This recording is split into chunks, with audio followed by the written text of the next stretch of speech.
Members of the public will speak under agenda item 5. Those members of the public who are joining us remotely will remain in the Zoom waiting room until it's their turn to speak. Please note that the meeting will be recorded and the recording will be made available to the public as it always is. The State Bar's Executive Director Trey Apfel will now call roll. Director Baruch. Director Benish. Director Browning. Director Bullard has an excused absence. Director Cantu. Director Cavazos. Director Charbonneau. Director Cherry. Director Clark. She's present. Director Cochran. Director Courageous. Director Crosley has an excused absence. Director Culpepper. Director Gibson. She's here also. Director Goss. Director Grosdidier. Director Harris. Director Harrison. Director Hicks. Director Hill. Director Hoskins. Director Huddleston. Director Israni. Director Castle. Director Kern. Director Kroger. Senior Justice Learman. Chief Justice Martinez. Director Masre. Judge McClure has an excused absence. Director McDonald. Director Mateer. Director Morales. Director Naylor. Director Perez. Director Pineda. Director Popov. Director Pratt. Judge Pulliam has an excused absence. Director Quadros. Director Ritter. Director Shambato. Director Sloan. Director Smith. Director Stafford. Director Stelly. Director Sood. Director Tabuada. Director Thiagi-Rajan. Director Tisdale. Dr. Martin Toby has an excused absence. Director Robert Toby. Director Tobin. Director Vasquez. Director Venzor has an excused absence. Director Voss. Director Wooten. Director Nguyen. Justice Young. Madam Chair, we have a quorum. All right. Chad Baruch will now deliver the invocation. Morning. It's very special to be giving the invocation on this particular spot because just a few blocks away from here, 80 years ago, a little boy from Nazi Germany stepped off a boat for the first time to the United States. And I miss him every day, but I wrote this with him in mind. And I put on my yarmulke so I don't get yelled at someday. So in the Jewish faith, we read the Bible sequentially every year. We get to the end of the year, we start over and do it again.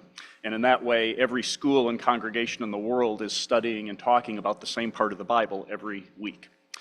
This week's portion is called Metzorah. It's in what Christians refer to as the book of Leviticus. It's a particularly dry recitation of the principles of ritual cleansing. It is just the type of portion that my partner Robert Toby says lacks any possible relevance to life in 2024. But if his daughter, the soon-to-be rabbi, were here, she would say, "Not so fast, Dad. There's a deeper meaning." In its discussion of laying hands on the afflicted, Metzorah reinforces the central tenet of the Bible that every human being is created in God's image, that we all are entitled to personal kindness and compassion, that every single one of us is holy. So far from being irrelevant, it is, particularly in light of current events, a powerful and sobering reminder of our sameness and oneness as human beings. So, with this week's Bible portion in mind, I ask that you, those of you who are inclined to do so, join me in prayer. Lord, we ask your special blessing today for those we are charged with serving. We ask that you open our hearts and the hearts of our fellow Texans, that we may work together to see that the homeless among us are housed, the hungry among us are fed, the sick among us have access to the care they need. For ourselves, we ask that you help us to remember the special role we are to play in this effort, to ensure that even the poorest Texans enjoy meaningful access to our justice system, and that every Texas lawyer in crisis gets the help needed to find a pathway to recovery. Most of all today, Lord, we ask that you help us to remember that we all are equal in your eyes and in your love, that we all, every single one of us, from Meridian, Mississippi to Anchorage, Alaska, from Moscow to Kiev, from Tel Aviv to the Gaza Strip and the West Bank, have dignity and worth. We ask all this in your name, and now let us say together, Amen. Thank you. Thank you so much, Director Baruch. We'll now have Director Kern come up and deliver the pledges.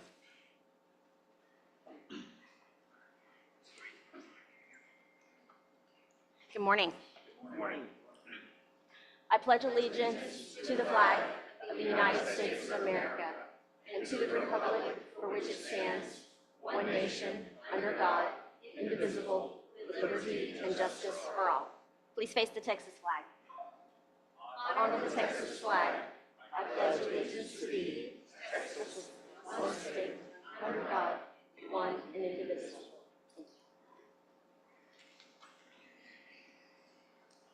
Thank you, Director Kern. Okay, at this time, we'd like to welcome any members of the public who have signed up to speak. Any member of the public who's joining us in person who wishes to speak should sign a blue sign-in card and return it to staff if that hasn't been done already. If there's a specific topic of discussion or agenda item that you want to speak on, please list that on the card. If any members of the public have signed up to speak remotely, you will remain in the Zoom waiting room until it's your turn to speak. I will address you to indicate when you may begin. Each speaker gets a total of 3 minutes to speak, and we will notify you when your time is complete. That time goes by quickly. We do have to adhere to it with full agendas. I believe that we don't have any people who have signed a blue sign-in card, is that correct? Here in person? And we do have one person present via Zoom. Teresa Hayes, is she ready? Okay, Ms. Hayes, thank you very much for being with us today. You may begin. Ms. Hayes, if you can hear me, I can't hear you, and I want to be sure that we hear what you have to say. I think you might be on mute.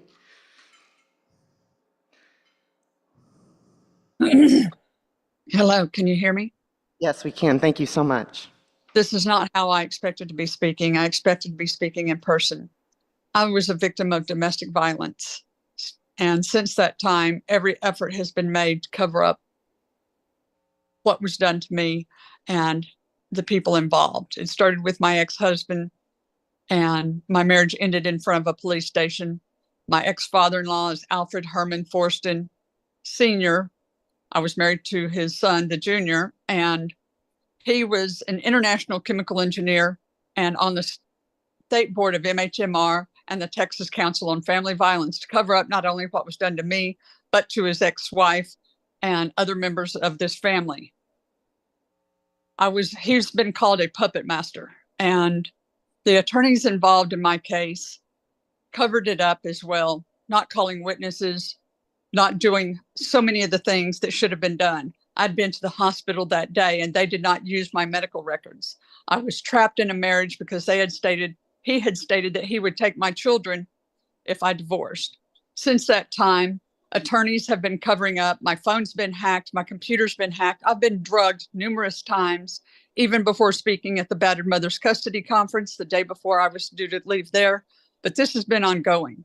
And I've got a list of attorneys involved in all of this that you would have gotten before this had this not happened. And I have written the state bar on 3 attorneys, and I get stuff back every single time. Nothing is done. And so because of this malpractice, they have financially raped me. I'm homeless, and I was a millionaire. I had a prenup agreement that the judge, Roy Quintanilla, did not adhere to. I lost everything, and I needed neurosurgery, and this led to a bad series of events. I ended up with neurosurgery at the National Institute of Health due to medical malpractice, but attorneys were covering for the doctors, and the doctors were covering for the attorneys. Dirty attorneys who had either been suspended from the bar or disbarred were helping them stalk me, and were trying to friend over 300 out of my 800 friends to try to, quote, burn me. They have every job, relationship, and place I have lived has been interfered with. My ex-husband told me that if I divorced him, that I would have no friends, no insurance, and no place to live. And they made good on all of that. And my attorneys ended up working for my ex, didn't submit medical records into the courts, and it's so gross of malpractice that it's unbelievable. I had to recover from my neurosurgery, go back to school and take law classes for me to understand what was being done to me, because I knew something was right. I'm an honest, upstanding citizen who was actually feeding the homeless down in Galveston after Hurricane Ike, and I even got an award from the American Red Cross. Ms. Hayes, This- we thank you for being here and for everything you've done for the community. Our thoughts are with you as you heal. I am sorry that I had to cut you off. We do have a strict 3-minute time period, and I apologize that that came before you were done. We have regularly held meetings. We thank you again for being here with us to the extent you could be. Thank you, Ms. Hayes. I believe we've now heard from every member of the public who signed up to speak, and the public period is now closed. Everyone here knows the drill. For board members, to the extent you want to speak during the remainder of the meeting, we'll have a microphone. You can see it right back there.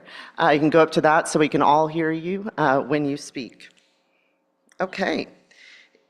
Now we're going to move on to the consent agenda. If any director wishes to remove an item from the consent agenda to be placed on the regular agenda, please speak now. Okay, seeing no hands and hearing no requests for modification of the consent agenda, we do need a motion to approve the consent agenda. Is there a motion? Director Harris has a motion. Is there a second? Director Castle has a second. Any discussion? All directors who are in favor, please say aye. All those opposed, please say nay. Okay, we'll now call on President Tisdale for the presentation of the resolution. Thank you. And could I ask Melody Poole to start making her way up here, please? Today I have the pleasure of presenting a resolution honoring an outstanding member of the Galveston County legal community, Melody Poole. Melody is a 15-year member of the State Bar of Texas, a fellow of the Texas Bar Foundation, and a member of the Texas Bar College. She graduated from the University of Texas at Dallas with a bachelor's degree in business and received her Juris Doctor degree from the University of Houston Law Center. After earning her law degree, she worked for 4 years as a staff attorney at Lone Star Legal Aid, the nation's 4th largest legal aid provider, and was named Lone Star Legal Aid Rookie of the Year in 2009. She served as president of the Galveston County Young Lawyers Association in 2011 and 12, and that organization named her the Outstanding Young Lawyer of Galveston County in 2012. In 2014, Melody opened a solo practice in League City. She continued her volunteer service to the legal profession as president of the Galveston County Bar Association in 2016 and 17, and as a member of the Council of the State Bar of Texas Immigration and Nationality Law Section since 2019. Melody has supported the self-regulation of this profession by serving on the State Bar of Texas District Grievance Committees from 2013 to 2019, including as panel chair from 2015 and 17, and on the Supreme Court of Texas Grievance Oversight Committee since 2020, acting as its chair since 2022. Melody, I think you have a problem with saying no, kind of like I do. The Grievance Oversight Committee is charged by the Supreme Court with reviewing the lawyer discipline system and reporting its observations and any recommendations to the court. Also, Melody has provided pro bono legal services through both the Tahirih Justice Center and KIND, Kids in Need of Defense, for years. Today, the State Bar of Texas honors Melody Poole with a resolution in recognition of her outstanding efforts on behalf of the people of Texas, her dedication to the Gulf Coast community, and her unwavering commitment to the legal profession as a whole. Please help me in thanking Melody Poole for her service.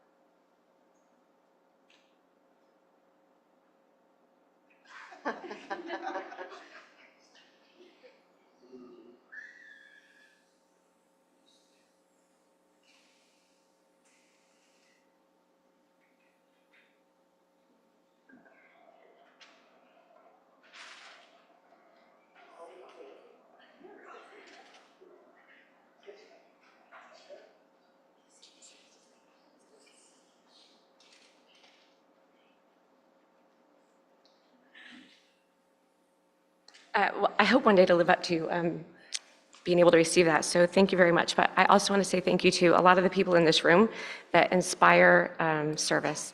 So when I was a baby attorney here on the island, my director pushed me to be on a grievance panel. And I think every single month as a grievance oversight committee now, we hear at least one attorney say that they wish it was a requirement that everybody be on a panel.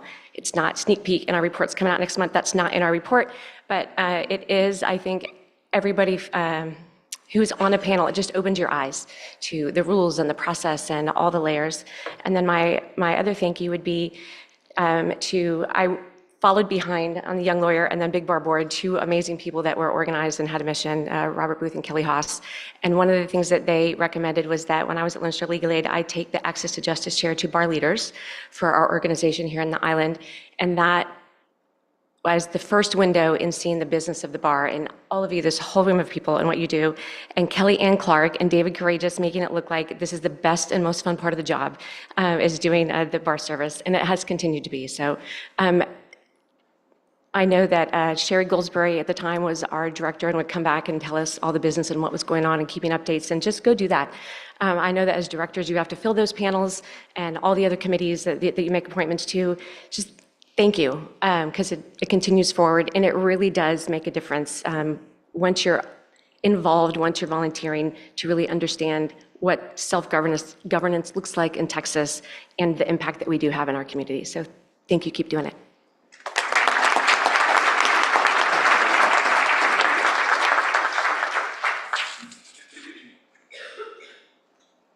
All right, we're now at item 6C on the agenda, the general report from the chair. I'm going to begin with a brief community engagement update. First and foremost, I want to say thank you very much to all of you who have participated in the community engagement opportunities we've had to date. As you know, we have our third one today. We've had two before that have let us give books and, in one instance, stuffies as well, to be donated to courthouses. And I think about how children who are confronted with the court system through no choice of their own have had books to read and stuffies to love because of you. And I know that that's made a positive difference, though we can't measure it here from this podium. Today we have another community engagement opportunity that I'm so excited about. And before I tell you just a little bit more about it so that everyone who watches this meeting knows about it, I want to say thank you very much to Trey Apfel and Jennifer Reams for making this one possible. It's a really exciting opportunity for us to be involved at the beginning of something here in Galveston that I think is going to make a difference in a lot of people's lives. So as you all know, I've asked board members who wanted to participate to take part in another book donation opportunity, but this time it's geared toward the Galveston County Clubhouse. This is a place where people with a mental illness will participate in their own recovery by working and socializing together in a safe and welcoming environment. Clubhouses help fill the gap in court-ordered mental health treatment while a person with mental illness is in the criminal justice system, and the continuity of care once they get out of the jails and penitentiaries, et cetera. Members who are in these clubhouses participate fully in the daily operations at the clubhouses, doing most of the work to maintain, clean, and keep the clubhouses going. The members choose daily what they want to do to contribute to the clubhouses in areas that include, but are not limited to, culinary, clerical, technology, gardening, janitorial work, and member outreach. This type of involvement in a community empowers them to regain a sense of self-worth and confidence while providing the opportunity to express their abilities and their talents.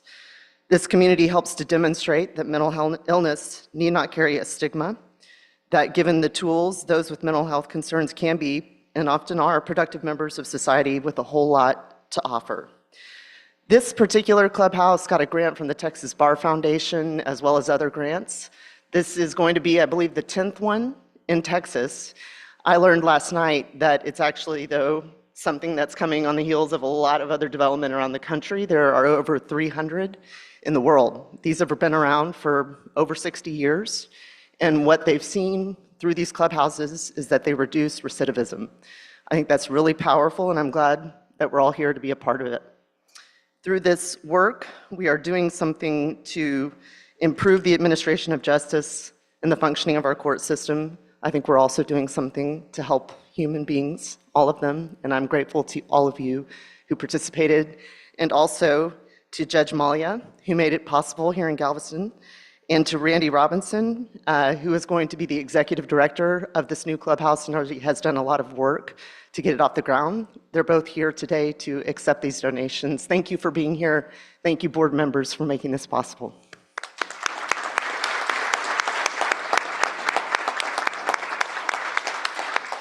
I'm now going to address board communication just briefly. Several of you have already told us about your efforts to get out there and let people know about the referendum that's ongoing and other things relating to the rules. Always happy to see engagement of this nature in our community, especially, well, I will say always, but especially when we see the voter turnout being pretty low. So the more we can do to educate people, let them know about the voting period, the better. So keep on doing that, and if you need assistance, of course, you can talk with Communications Director Lowell Brown or other people on the staff. As a reminder as well, we have the 2 CLE accredited presentations in Board Effect. Their slides are ready to go for you with speaker notes. All you have to do is go there, get them, and then be sure to tell Lowell Brown that you're going to provide the presentations just to make sure that you have the latest and greatest copies, and so that we have a record of your community outreach and engagement. Additionally, in your meeting materials, you'll see that there are 2 flyers that can help to communicate the many useful services and benefits of the bar. It's so important that we tell people about that. We've heard stories, many stories about how people don't know about those benefits and have impressions about the bar that may not be fully rounded. So it's important that we get out there and tell people about the benefits that they can take advantage of. Okay, I think now it's time to go to voting for the next chair of the board of directors. It's hard to believe that this moment is already here. It has zipped by. People say that time flies when you're having fun, and I will say that time as your chair has just been going by at such a rapid rate. It feels like I just started yesterday, but it's so exciting that we have 2 wonderful candidates. You can't go wrong. We have Director Paul Stafford, we have Director Liz Cantu, and they're both incredible people who have served the bar and the board well. Before we actually vote, I know we do this a lot, but it's not just something that's an action, it's meaningful. I want to give them a round of applause for being willing to step up to serve, for being willing to make time in busy schedules to reach out to people. It's not a small amount of time or commitment. So let's give them both a round of applause before we vote.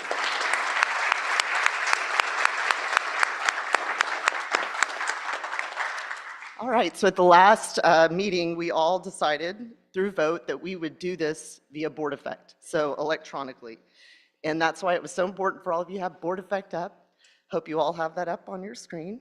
What we're going to do is use a platform tool called Poll for the online voting. So voting directors, everybody in Board Effect, raise your hand if you're not. We have one person. Oh, you're in, Director Stafford. Making us laugh. Yeah, got it. You're in, okay. Oh, Director Nguyen needs assistance? So,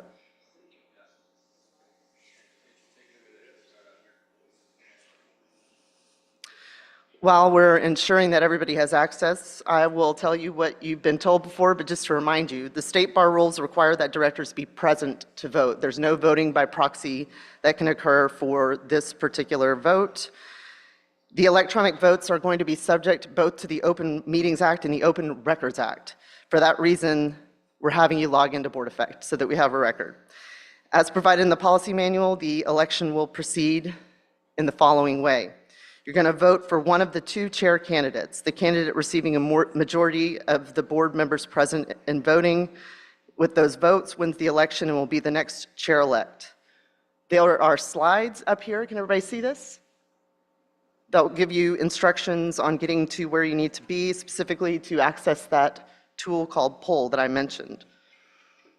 Director Nguyen, we good to go? Okay. All right, so once we are logged into Board Effect, you're going to use your home page to get to where you need to be. You're going to scroll down to see My Polls. You're going to click on the name of the poll electronic ballot for chair of the board. Once we all get there, you're going to make your selection and hit submit, and after you do that, your vote will be complete. So everybody who's able to do that now can go ahead and do it. We will give everyone the time they need to get this vote completed. Anybody having difficulty, raise your hand. We'll send somebody over to help.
All right, the polls have closed. With the chair not voting, I want to congratulate Director Stafford on being our next chair-elect of the State Bar Board of Directors. Please come up for brief remarks.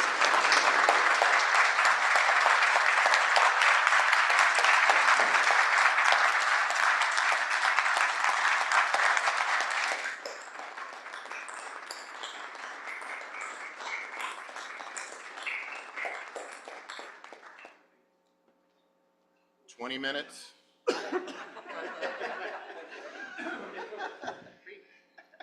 I wanted to congratulate Liz Sandoval-Cantu. This is me nervous for selfish reasons, but pleased that we had at least one good candidate, Liz. And that's not, I'm not being facetious about that. That's an emotional thing for me because I think it's also a testament to what kind of board we have. So to have some good candidates that want to step up and do this. So I too am also a little bit emotional for another reason because the symbolism of today is really affected me. June 19th on this island, Gordon Granger arrived and delivered a proclamation 2.5 years late, freeing the slaves in Texas, not far from here. And when I was jogging on the seawall with Jeffrey, we were talking about that. The annual meeting is June 19th in Dallas, on Juneteenth. And so the fact that you could come from those humble beginnings ancestrally and to do this is quite overwhelming, actually. Having said that, I will try to uphold the integrity of this body. I was in DC yesterday. I caught a 1 o'clock flight. So I said, please let this Southwest bird be on time. Landed at 3:40 in Hobby and rented a car and got here at 5. So God's good. And I think when I was there, and I'll wrap up, when I was there, I was thinking about the dysfunction in Washington as opposed to the functionality and the collaborative nature and the diversity and the lack of divisiveness that we have here, and that inspired me. I said, I gotta be on that plane because I gotta get back home.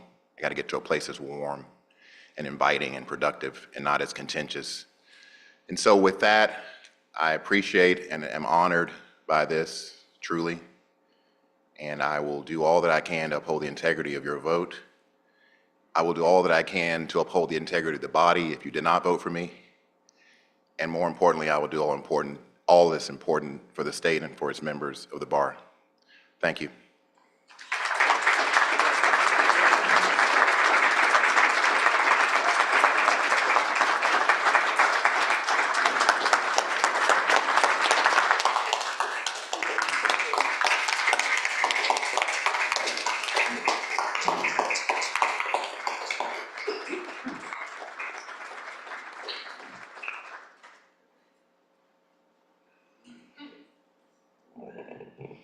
Thank you again to both of you for running, and congratulations, Director Stafford.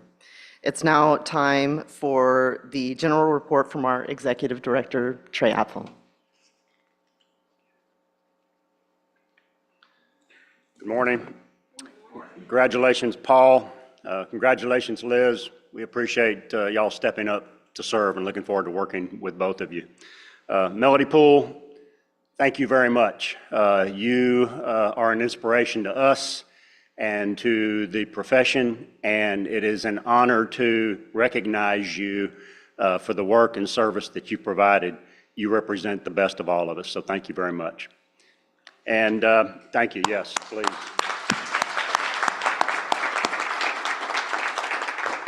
So now for my report, starting with the dreaded personal financial statements.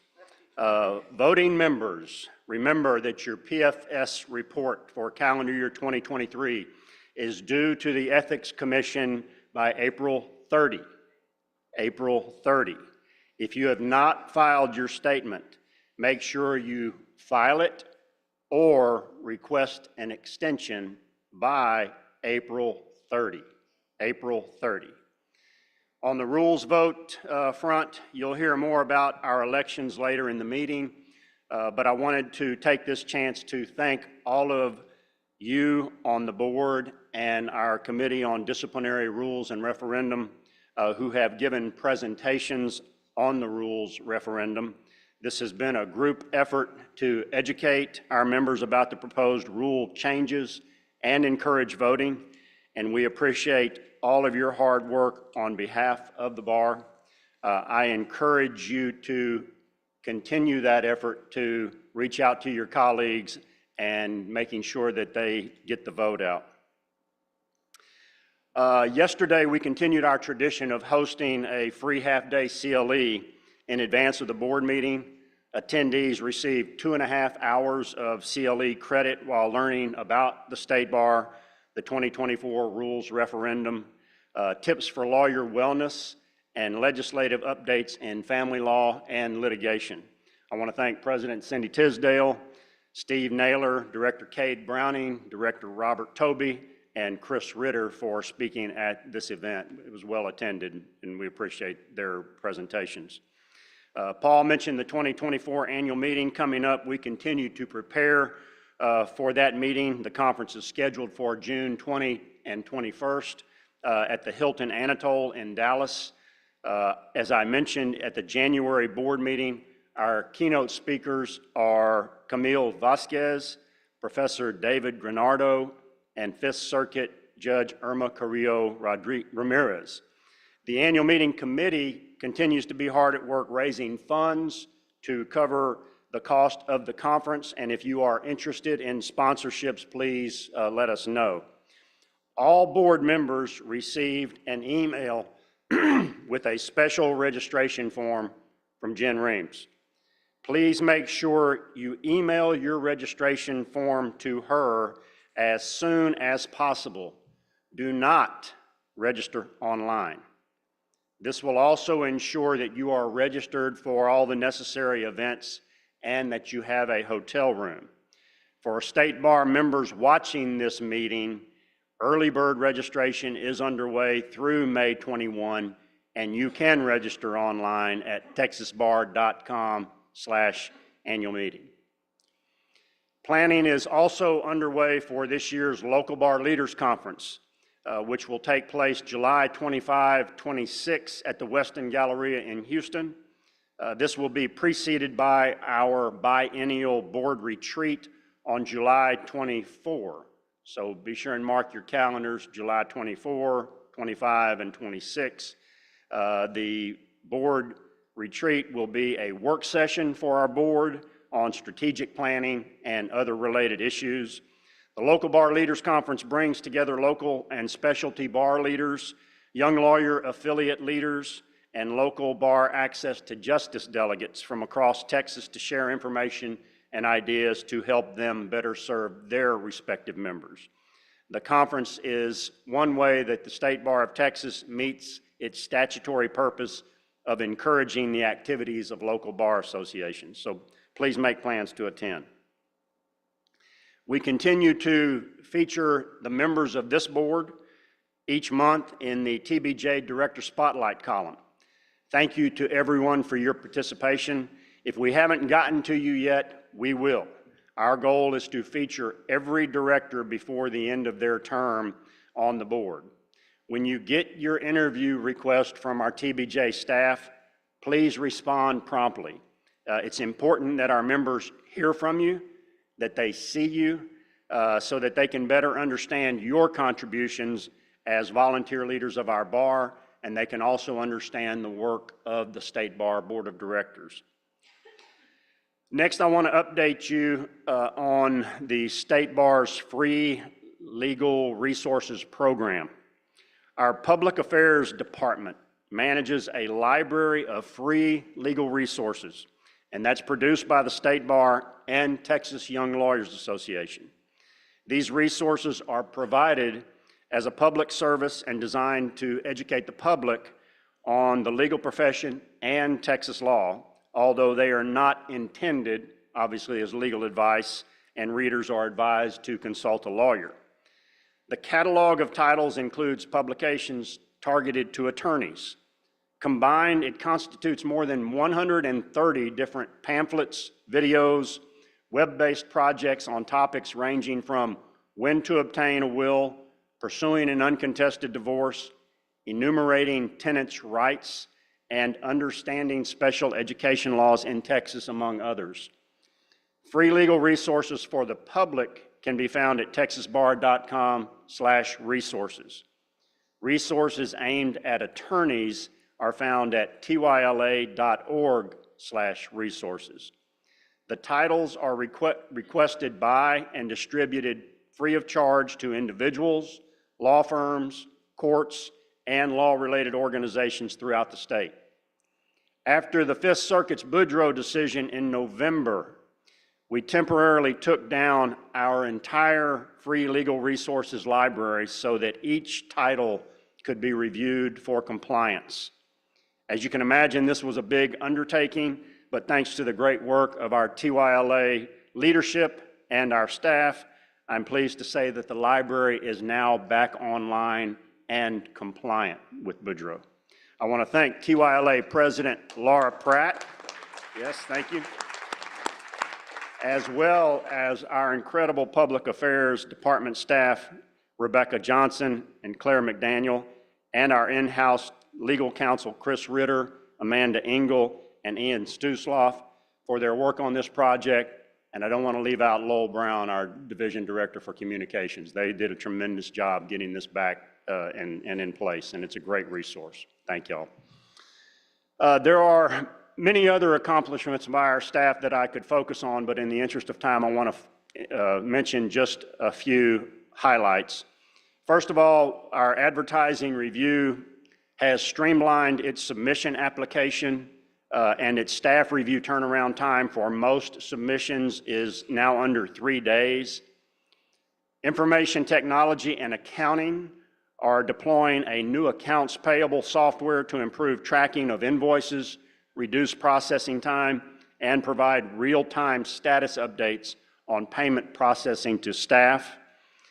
In 2023, the Supreme Court asked the membership department to assume 2 tasks: administrative suspension certificates and attorney name change approvals. And we now have processes in place to assume those duties. The Research and Analysis Department recently published the 2023-2024 statistical profile of the State Bar of Texas, which includes a lot of interesting data about our membership. That report is available at texasbar.com/research. The Archives Department has digitized all the volunteer and staff guides that weren't already in electronic format. This library of directories now dates back to 1974. That means you all too will live in infamy. Our law practice management efforts continue to work on succession planning on multiple fronts. One example, the Succession Planning Outreach Subcommittee has prepared a standard presentation for local bars to use in educating their members about succession planning. And then finally, January 2024 marked a special anniversary. It was the 35th anniversary of TLAP. TLAP is hosting celebrations in cities across the state this year and is planning an anniversary celebration at our annual meeting. In addition, the TLAP team created a video commemorating the founders and other volunteers involved over the course of the program's history. And as you recall, our Sharon Crowley Trust is named in part after Mike Crowley. So when I was on the board back in 1994, Mike Crowley was chair of the board. And I learned about board governance from Mike Crowley. So he was a great leader and mentor.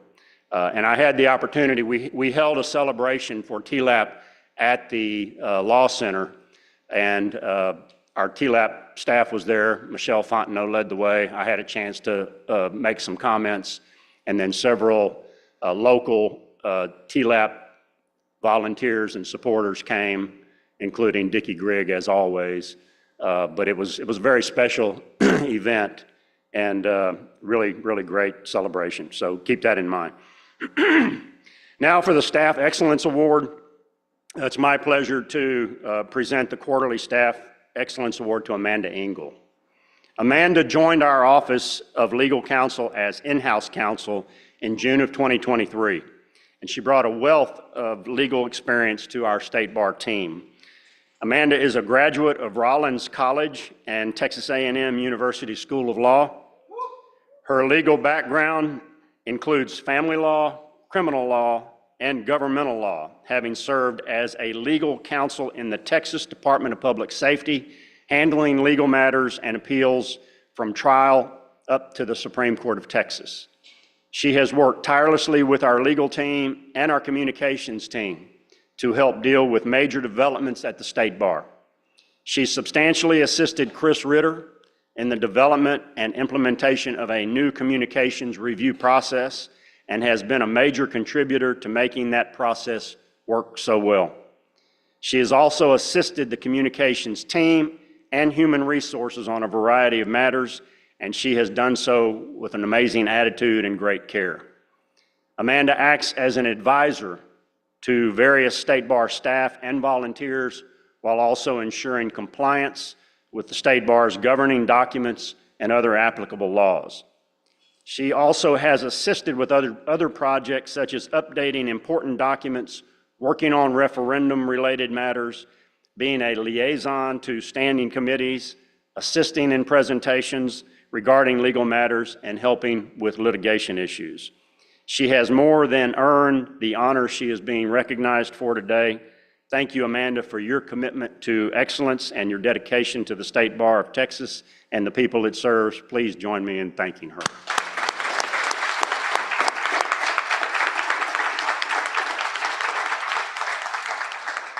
Thank you, Madam Chair. That completes my report. Thank you very much. Any comments or questions from directors regarding that report? Seeing no hands, we will now move on to President Tisdale. The floor is yours. Thank you, Madam Chair, Board. I can't believe this is the next to the last time I'm going to address you as president, but I want to kind of catch you up on some things I've been doing as on behalf of the State Bar as president. Just a few of the things. How much time do I have? On January 27th, I attended the Austin Bar Gala. On January 31st through February the 5th, I attended the ABA mid-year meeting. February 1st through the 3rd was the National Conference of Bar Presidents mid-year meeting. February 20th, I spoke to the First Judicial District Bar Association. February 22nd, I attended the Texas Access to Justice Committee meeting. On February 23rd, I spoke to the Council of Chairs. On February 26th, I attended the AI Summit at the Bar Building, at the Bar Building in Austin. On February 29th through March the 2nd, I attended the Leadership SBOT here in Galveston. On March 7th, I attended the Houston Bar Foundation Annual Luncheon. On March 9th, I spoke to the National Bar Association Mid-Year Meeting Gala. On March 13th, I spoke to the Rusk County Bar. On March 15th, I attended the Texas Bar of Legal Specialization induction ceremony. On March 20th, I spoke to the Texas A&M University School of Law's Women and the Law section. On March 27th, I attended the investiture for Judge Irma Carrillo Ramirez to the Fifth Circuit Court of Appeals. On April the 2nd through the 7th, I attended the Western States Bar Conference. April 9th through the 12th, I attended the ABA Days. And on April the 12th, I also spoke to the Dallas Minority Affairs Program. And then yesterday, I had the privilege of addressing the solo and small firms here in Galveston at the CLE. So that's a little bit of what I've been up to as your president. And so I want to update you on some of my goals that I had for this year. As you all know, vacation letters were the bane of my existence. And a lot of solo and small firm attorneys also, and likewise, large firm attorneys. The Law Practice Management Committee has been working very closely and very diligently to identify the issues in that area. They did a survey of different counties, and no surprise, different counties have different local rules of how you have to inform the court, how many days you get, when you have to notify them. I actually have one court, I still have to fax my vacation letter to that court. So They submitted an interim memorandum outlining all of the issues they've identified. And, you know, since there's such a significant variation, I'm proud to say and very happy to say that the Office of Court Administration has agreed to add vacation letters to their portal system. That's going to be kind of a one-stop shop. I hope it makes life easier for attorneys, because that was my goal in doing this, is to make life easier for us. So I want to thank that subcommittee for all of their hard work on this and finding out all the different variations that were across the state, and I think that really helped in sealing the deal with the Office of Court Administration to add it to their system. Also, so excited to announce this. Okay, I'm very excited. There you go. On my well-being initiative, I want to talk to you a little bit very quickly about this. A lot of you have already heard the story, but I want to say it again because I think it hopefully resonates with somebody. It might touch somebody. Last April, before I was sworn in as president, I had a phone call from a former client. I had finished a modification for him the fall before, and he called me and he said, you know, I think my current wife's about to file for divorce. And I said, oh, you know, I'm so sorry, I don't have time right now. Let's get you on the books for next week and we'll talk about it. And he mentioned, I don't know if I'm going to have the money this time. And I said, you know, I don't remember what honestly, I don't remember what I was doing if I was going to court, but I said, you know, I'm busy right now. Let's get you on the books next week and we'll talk about it. And he decided it was a better idea to pick up a gun and shoot and kill his wife and himself. I got that phone call. I immediately left my office. I walked out the back door, got in my car, didn't tell anybody I was leaving. And I immediately called my counselor. No shame in it. I needed help. And that really got me thinking as part of this initiative, we as lawyers, we suffer vicarious trauma. We take on our clients' problems. I don't care if you're a judge, if you're a lawyer, you know, if you're a prosecutor, defense counsel, transactional lawyer, we take on our clients' problems. And to be the best lawyers we can be, we have to take care of ourselves first to be able to take care of our clients. And TLAP does a tremendous job. So my idea was, what can we do to buttress and help TLAP and try to catch attorneys before, you know, they reach the substance abuse levels, before they reach some of those levels. I am very happy to announce today that as of May 1st, we are partnering with BetterHelp.com. They are offering this 1 month free counseling to every Texas lawyer, every paralegal that's a member of the paralegal division, and every law student that's a member of the law student division. 1 month free counseling, and then after that, 15% off all of its services. It's costing the bar $0. I wish I could take credit. I cannot. It is the State Bar staff. They have worked tirelessly to see my dream come true, and I'm very excited and thankful for them.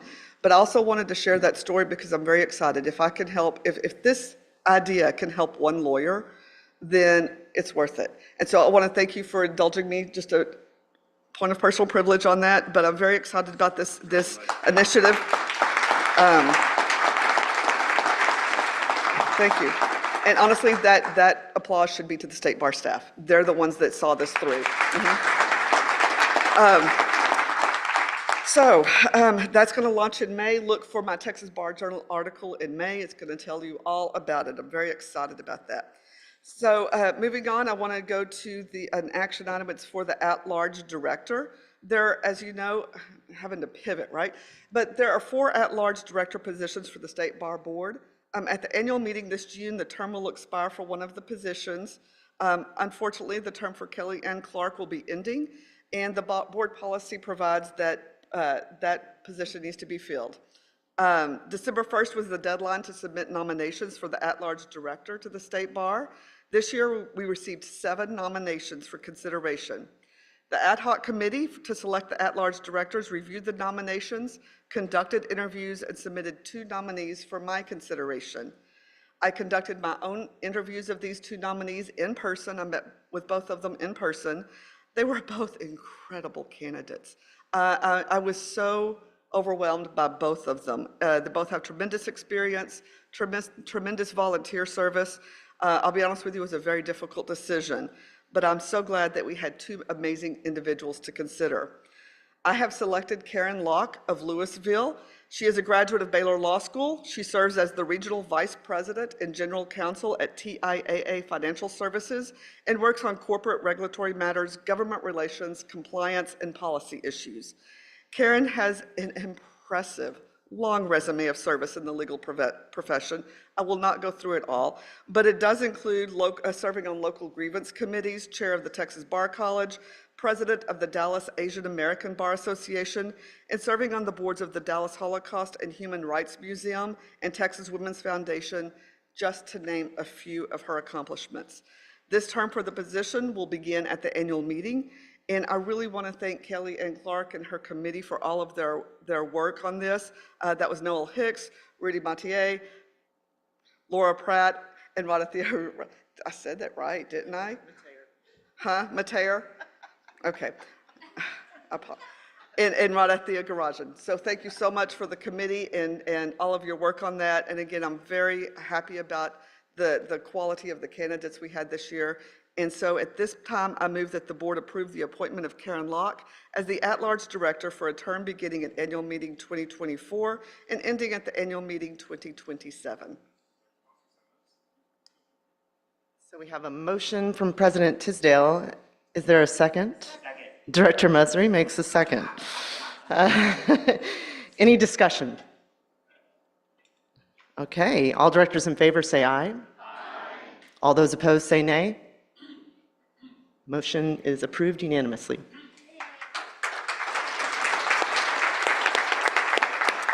Just a couple of other things. I want to update you on the Task Force for Responsible AI in the Law, or TRAIL, as we're calling it. They held a summit on February the 26th at the Law Center, and they had lawyers, judges, people from the private sector, cybersecurity world. They all came together for a full day to discuss AI in the law. I tell you what, my eyes were opened, and when I started this task force, I told all of you I knew how to spell AI, and that's where it ended. I now know a lot more about AI, and I know enough to know I don't know much at all. But the topics included ethical use of AI, addressing AI through legal education, cybersecurity and privacy concerns, use of AI in the courtroom, and AI and access to justice. Also attending was Senior Justice Lehrman. She attended the AI Summit all day and had input and listened very carefully and thoughtfully and considerately. And so I want to thank her for her time in considering and attending this summit and being a part of it for the court. They have made, of course, as you know, their preliminary report to this board. It's on the website, and it should be in your board effect, so you can see that. And they, from that, what we have done is we submitted a letter to the Ethics Committee for an ethics opinion. So in March, what we did is we sent a letter and we asked for guidance on applying the existing rules of AI for the following: the lawyer's duty to provide competent representation, such as tech competence, the duty of confidentiality, the duty to safeguard client communications and property, the duty of supervision to both other lawyers and to non-lawyer or virtual assistants, the duty of candor to the tribunal, and the duty to charge a reasonable fee. The Professional Ethics Committee has notified John Browning, the chair of the committee, that they will issue an opinion to our request. So we're awaiting that opinion, and we will let you know as soon as it comes out. So, Madam Chair, that is my report. I would like to turn it over to Sylvia Barunda Firth at this time. Thank you. Thank you, President Tisdale. Any comments or questions about the remainder of President Tisdale's report? All right. Well, then we will await Sylvia Barunda Firth, the runner.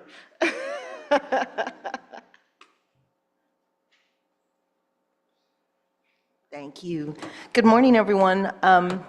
Before I begin my report, I think I want to state the obvious. I just get to read the report, but there's a lot of work that's going on behind the scenes, the staff. And I really want you all to be mindful of the fact that other governmental entities have dedicated staff to undertake a project like the building committee. It's a monumental task, and our State Bar staff is taking this on in addition to all of their other duties, and I just want you all to be very mindful of that, and I want to thank them all, because this is something that's not something they do every day. It's very complicated, but they're doing an excellent job, and I think y'all will, at the end of the day, we're going to be very proud to stand in front of the building.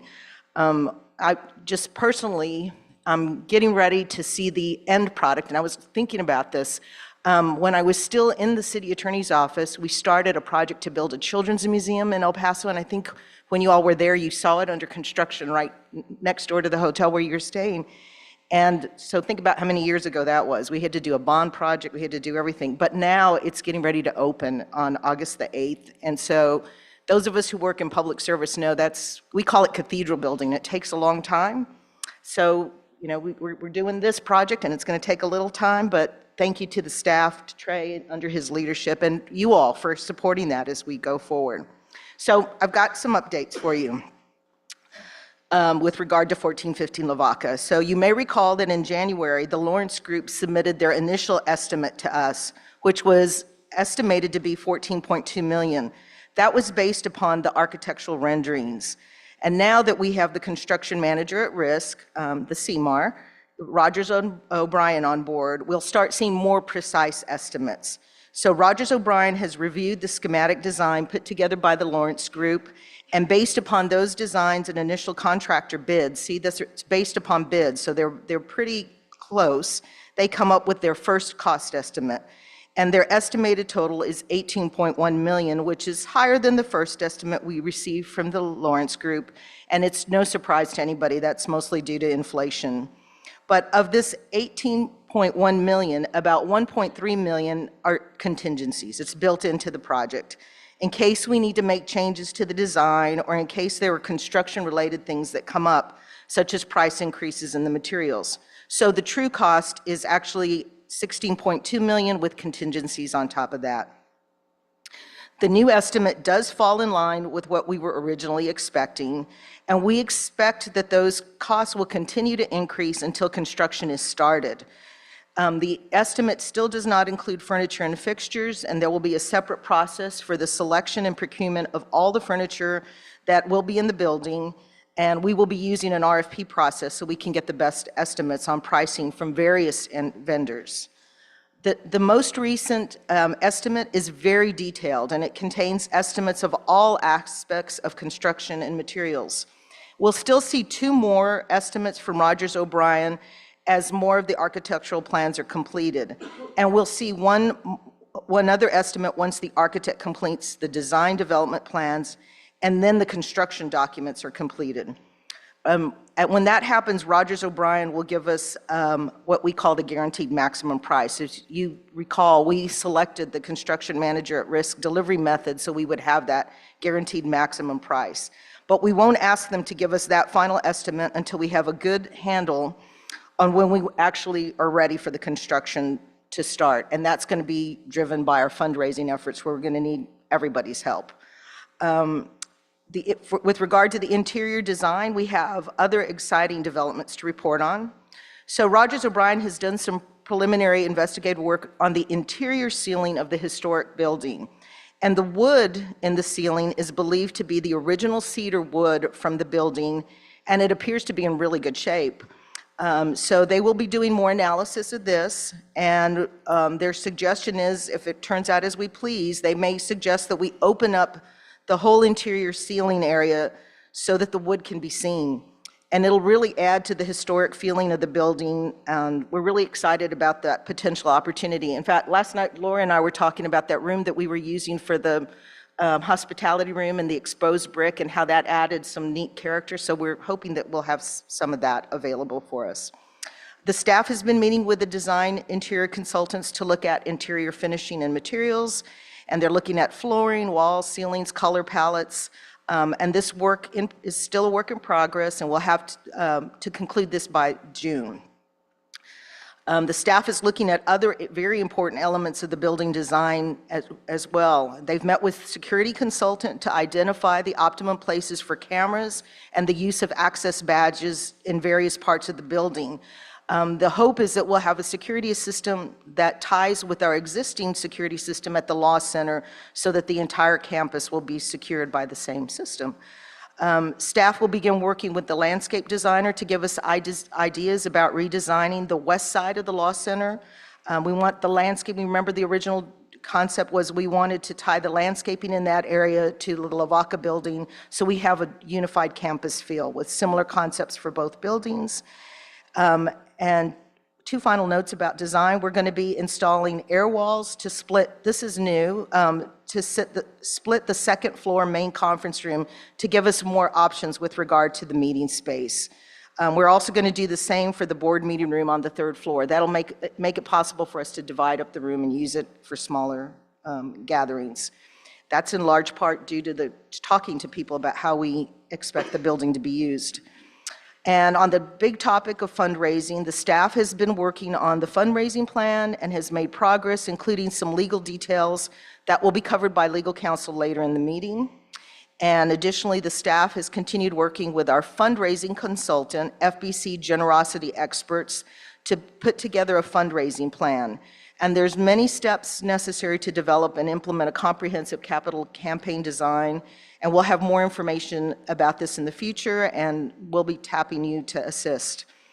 In terms of scheduling, the staff will continue working on interior design, and the architect group is working on design development and begin the construction documents.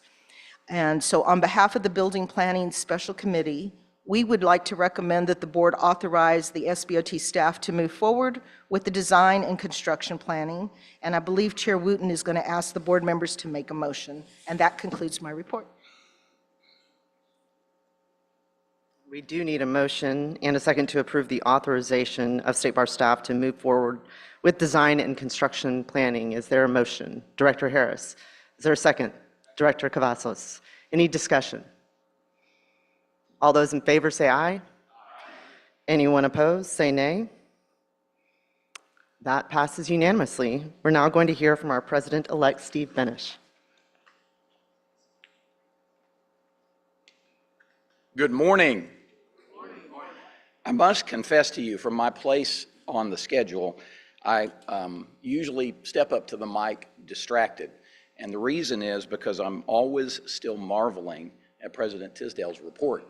And two things strike me about her reports. One is, and I hope they strike you as well, her incredible work ethic, as evidenced by the mind-boggling travel and speaking schedule that she reports to us every quarter. And the second is her dogged pursuit of positive material change and improvement to our profession and bar. And it's humbling because I have to step into her shoes in a month, 2 months, almost 2 months. But I'm comforted by the fact that her shoes will be walking alongside mine for another year. So you took a point of personal privilege, I'm going to take one. I think I want us to recognize the peerless, exemplary service of our State Bar President.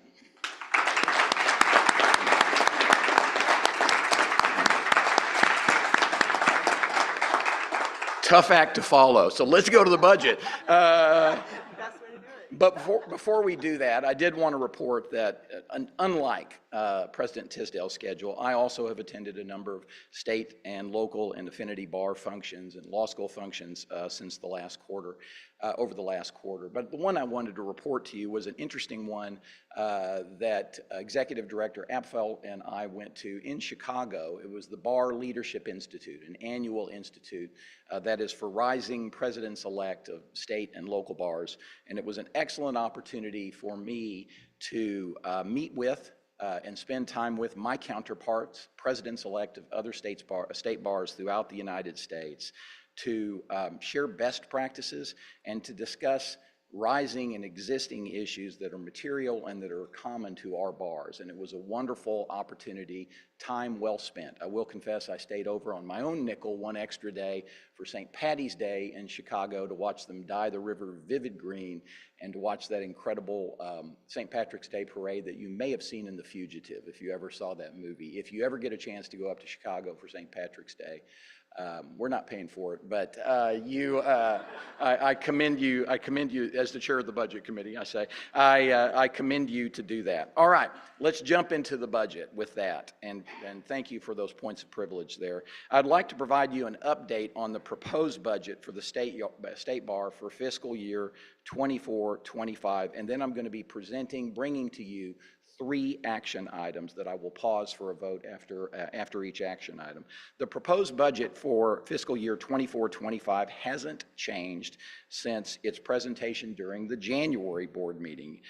Our packets include a copy of that proposed budget as published in the March issue of the Texas Bar Journal.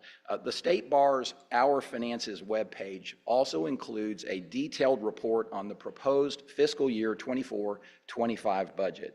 This document includes a summary of each individual budget, sub-budget of the State Bar, and a breakdown of the revenues and expenditures by each of those budgets. A public hearing on the State Bar's 24-25 proposed budget was held on March 21st at the Texas Law Center.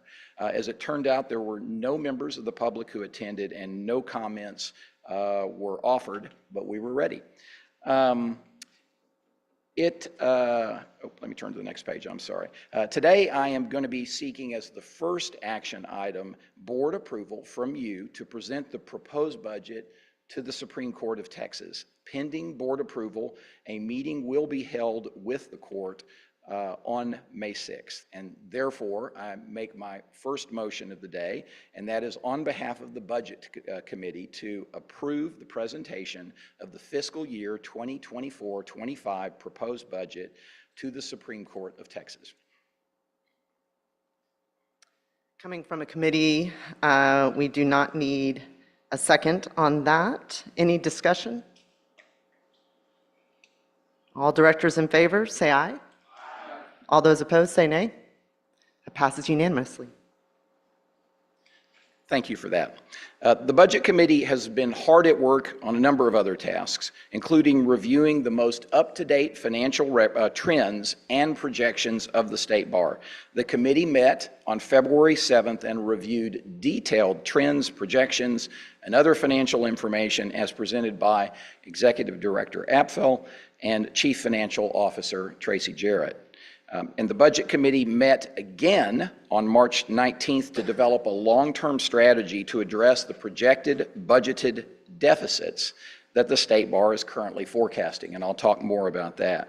I'm going to present to you some of the key trends that the Budget Committee considered, and there are 3 key points that I want to raise. Let me check. Yeah, oh, good, we've got an extra screen down here.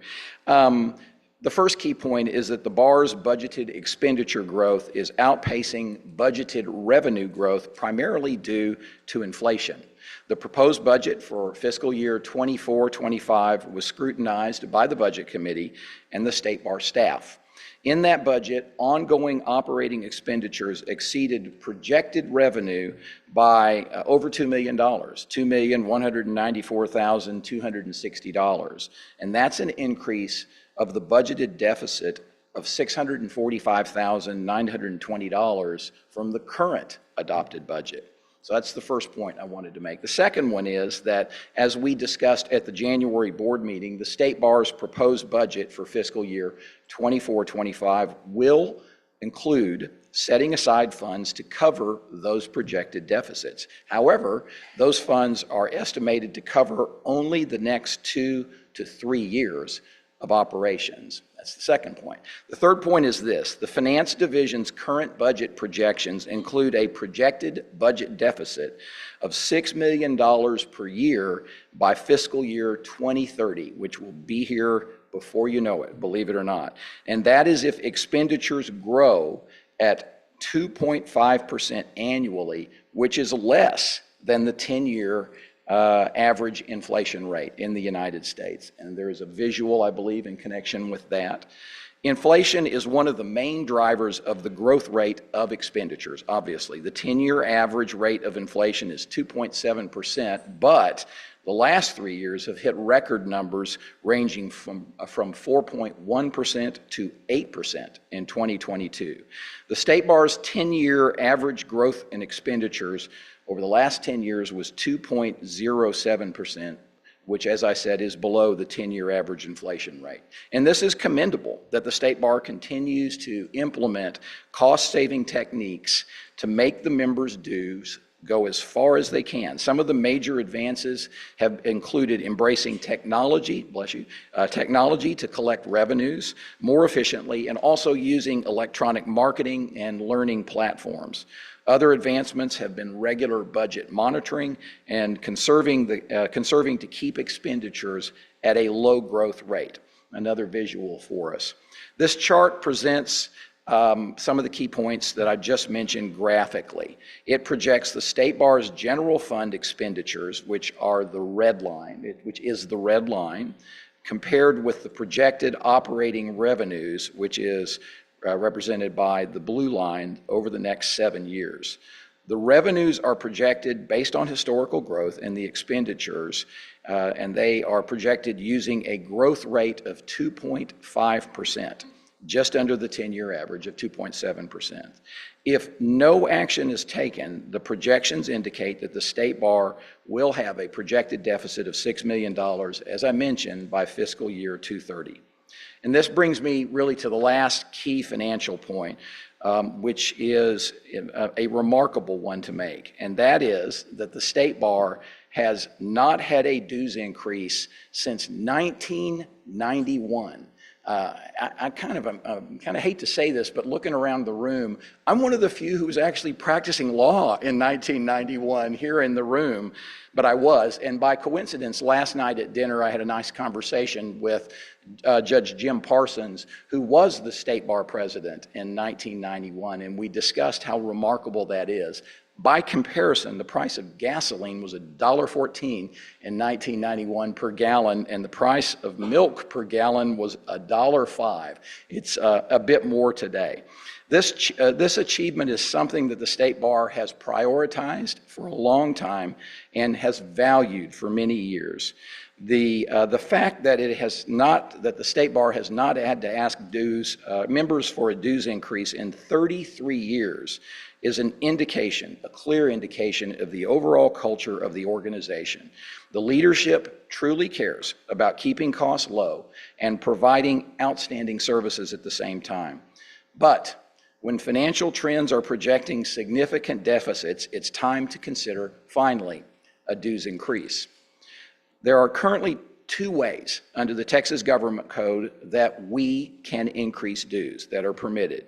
The first one, number 1, is that the State Bar Board of Directors and the Supreme Court of Texas together can approve up to a 10% dues increase every 6 years.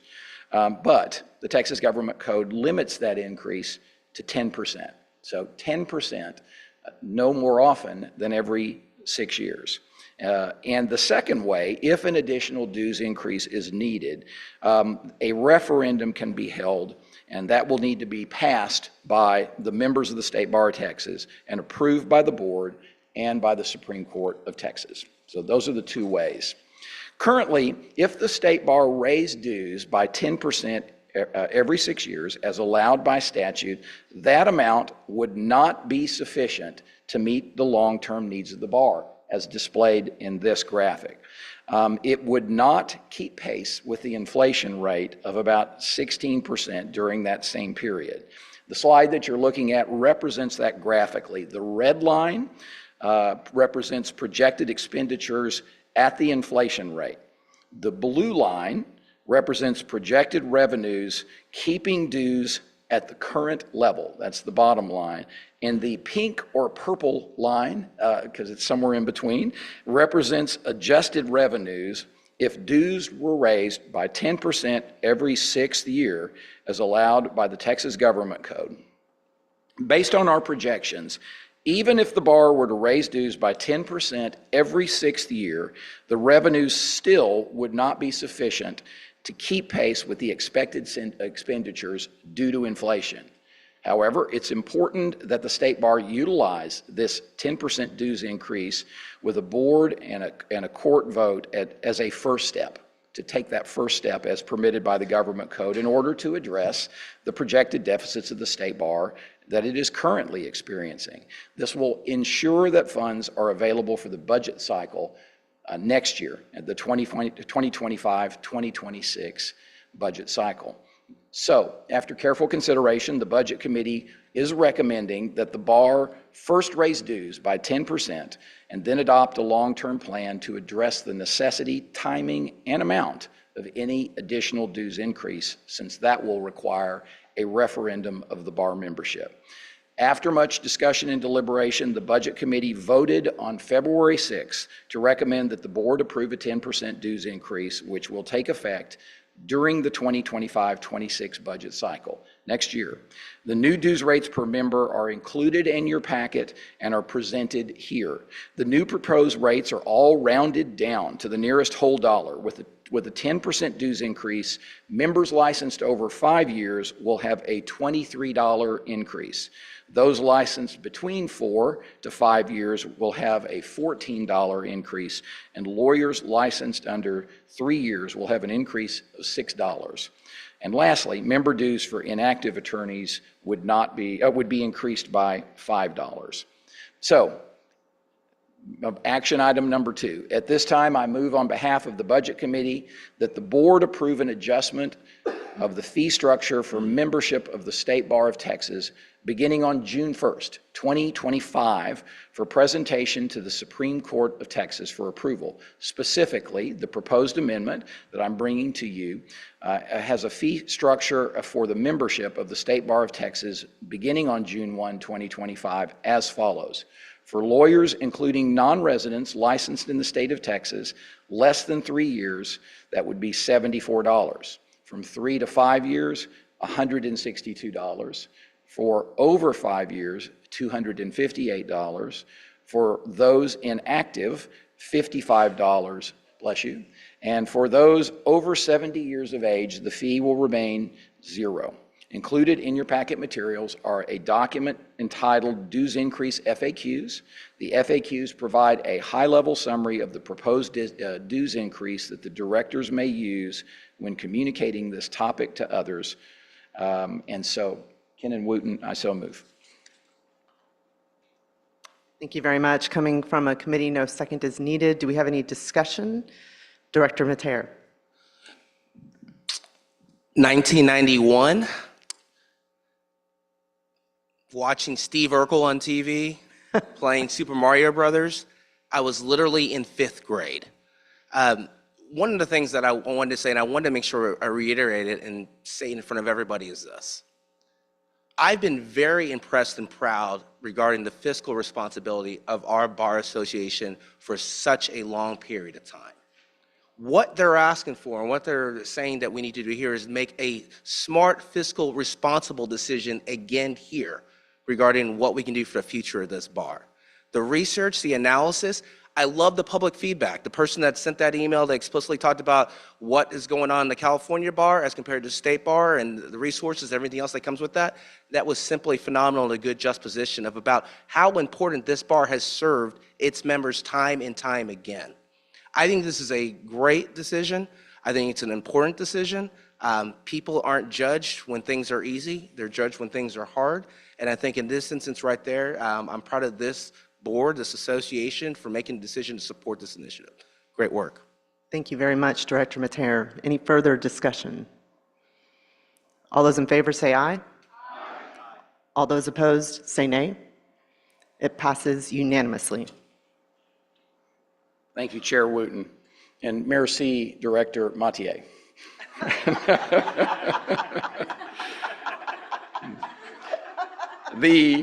The Budget Committee met again, sorry about that. The Budget Committee met again on March 19th to begin developing a long-term plan for addressing the second part of what I just described to you, the State Bar's budgetary needs. And there are two key takeaways from that meeting on March 19th. The first is that the Budget Committee estimated that the State Bar needs about a $65 increase in dues by fiscal year 26-27. 27 to adequately address its long-term needs. This will bring dues for an active licensed attorney over 5 years to $300 annually. New attorneys practicing 0 to 3 years would pay $86 annually, an increase of $18. Attorneys practicing between 3 and 4 years would pay $189 annually, which is an increase of $41. And inactive attorneys would pay $64 annually, an increase of $14. That was the first takeaway. The second takeaway from the March 19th meeting is that the Budget Committee's proposed plan for addressing long-term budgetary needs is included. It's included in your board materials. The plan is subject to change, but it lays out a step-by-step procedure for next year's Budget Committee and next year's Board of Directors to use as a guide. So, lastly, as the last action item, the Budget Committee makes the following recommendations to the board. It recommends that next year's Budget Committee do 3 things. Number 1, review the updated financial trends and projections after the 10% dues increase, if it is indeed approved by the Supreme Court. Number 2, to review and consider the long-term plan for addressing the State Bar's budgetary needs as developed by the Budget Committee. And 3, for that Budget Committee to make a recommendation to the board on the amount, timing, and necessity of a referendum to raise dues. And so with that explanation, I hereby move on behalf of the Budget Committee to approve that next year's Budget Committee for fiscal year 24-25 develop a recommendation on the amount, timing, and necessity of a referendum for a second membership fee increase. Chair Wooten. Thank you. Once again, coming from a committee, no second is needed. Any discussion? Seeing no hands, hearing no voices. All those in favor, please say aye. All those opposed, please say nay. Unanimous approval. If there's no other questions or comments, I yield the podium and I thank you all for your time. Chair Wooten. Thank you so much, President-elect Benesch. We'll now hear from our immediate past president, Laura Gibson.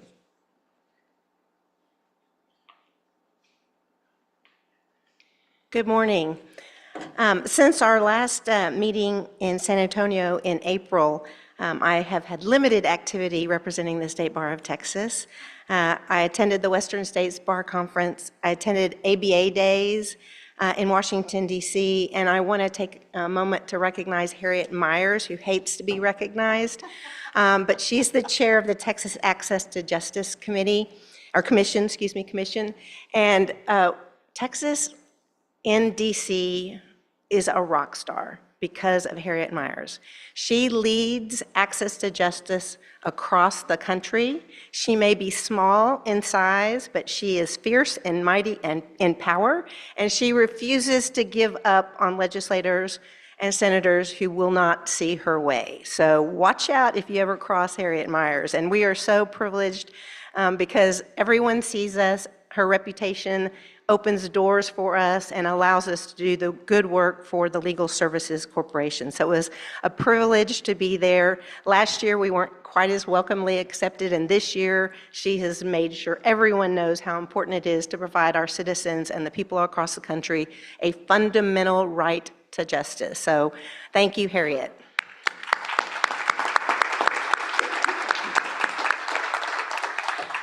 My work is continued to focus on succession planning. I have been working to do a webinar that will be presented on May 2 to the Texas Center for the Judiciary. As of March 31 of this year, only 1,300 of our solo practitioner lawyers have designated a custodian attorney, which is just infuriating given that they can do it in less time than it takes to get their boarding pass on Southwest Airlines. Director David Smith shared a story with me this morning. His mentor from Odessa, criminal defense solo practitioner, recently passed away without a custodian. Solo practitioner, his wife, widow, of 45 years and now widow, is left with the incredibly difficult responsibility of returning his client files to his clients. He didn't have a form engagement letter that he used with his clients, which means that his obligation to retain those documents never ended. So she is left with the task of returning those client files to the clients. And I'm sure that her love and grief over his passing is now being interrupted by this thankless task, one that can be avoided in literally 30 seconds. So if you haven't already talked to the solo lawyers in your district, I implore you to do it now so that you can prevent someone else from having to do what this poor woman is having to do for her husband. As I said, on May 2nd, we will be presenting a webinar to the Texas Center for Judiciary. It's called Sudden Cessation of a Lawyer's Practice, a Guide for Judges. And our thought in doing that is the judges, especially in our probate courts, are more likely to see the implications of what happens when a lawyer does not have a custodian. So I'm pleased that I will be on a panel with Greg Sampson, who is Senior Counsel of Gray Reed, and the current and luckily next year's chair of our Law Practice Management Committee. We'll be joined by Dean Schaefer, who's Special Counsel for the Office of Chief Disciplinary Counsel. He actually created the Cessation of Practice pilot program. And lastly, but not least, we'll be joined by Judge Jerry Simoneau out of Harris County Probate Court Number 1. He has had firsthand experience with what happens when a lawyer doesn't have a custodian, and he will be sharing with his colleagues how difficult that situation that is. It is our hope that our Texas judiciary will join us in the fight for informing and educating our lawyers on why it's important that they designate a custodian attorney. Finally, I wanted to say I have a container of Special Blend over there on the desk. People have been pinging me.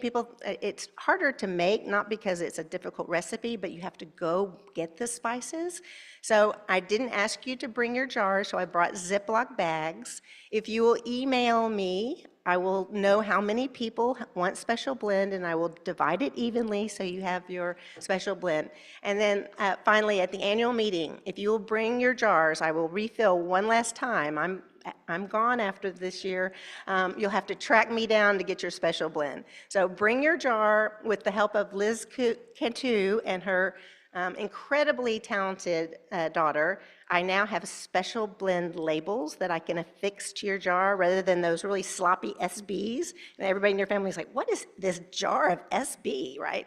So you'll now have a special label that you can put on your jar, and you'll have 1 year's supply left. So with that, that concludes my report, Madam Chair. Thank you very much. Any comments or questions, including about Special Blend? No? Okay.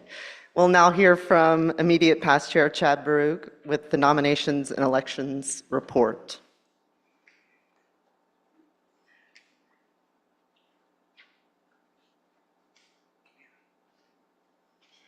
Thank you, Madam Chair. Broke my own on-deck rule.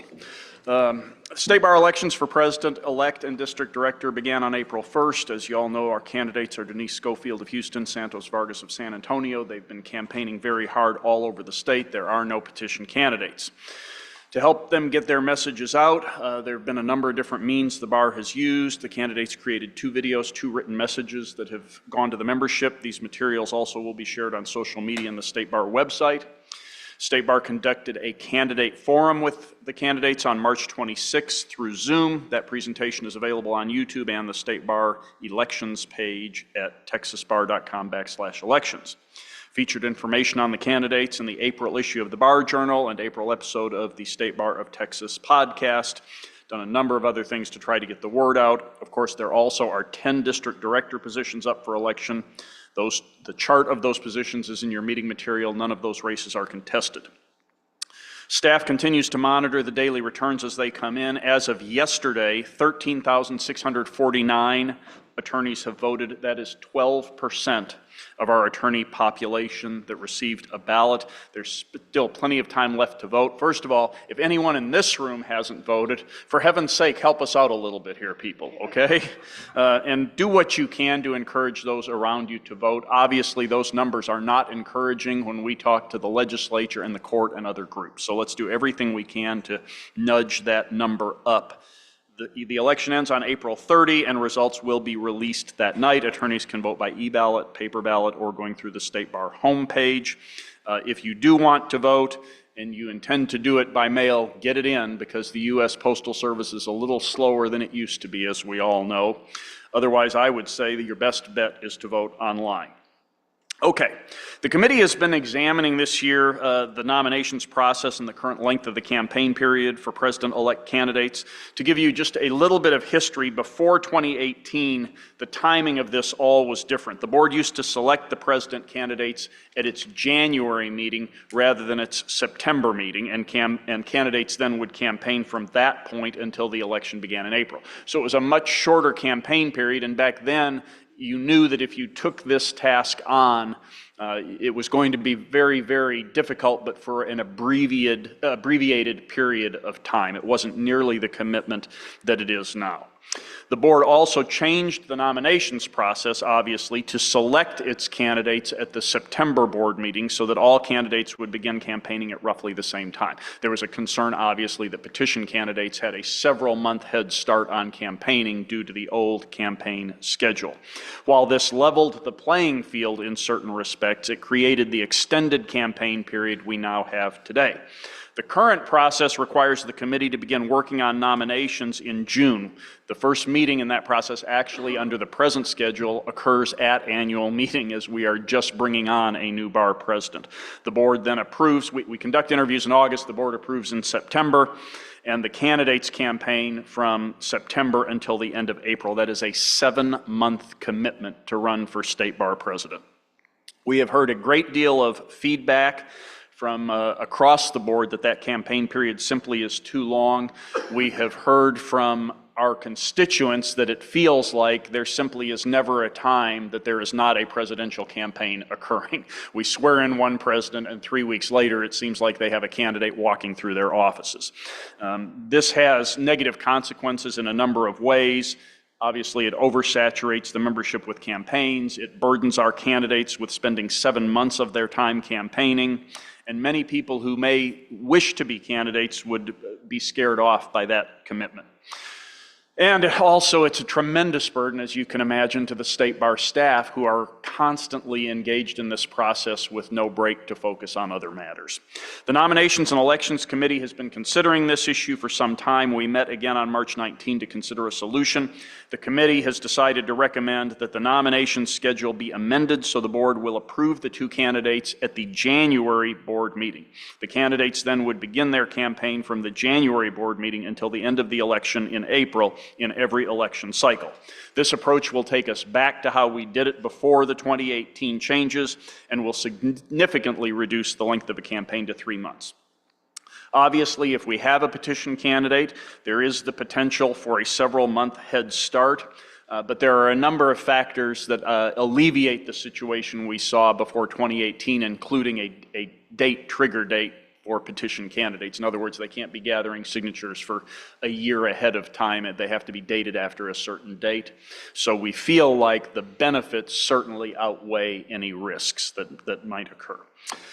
So in just a moment, I'm going to make 2 motions for the board's consideration. The first will be to amend board policy, and the second will be to amend the State Bar rules. The language for the amendments is included in the Nominations and Elections tab in your board packet.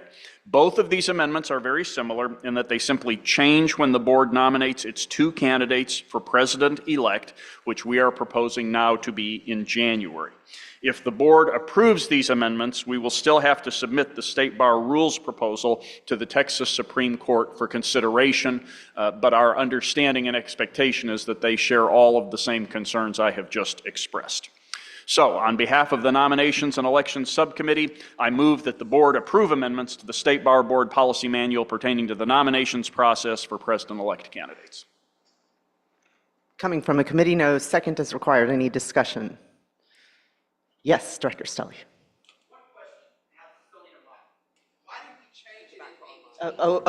We need it. Can you say it one more time for the online? Why did we change it in 18 so that we have an idea of why we need to go back to make sure we're not going to do this again in 5 years?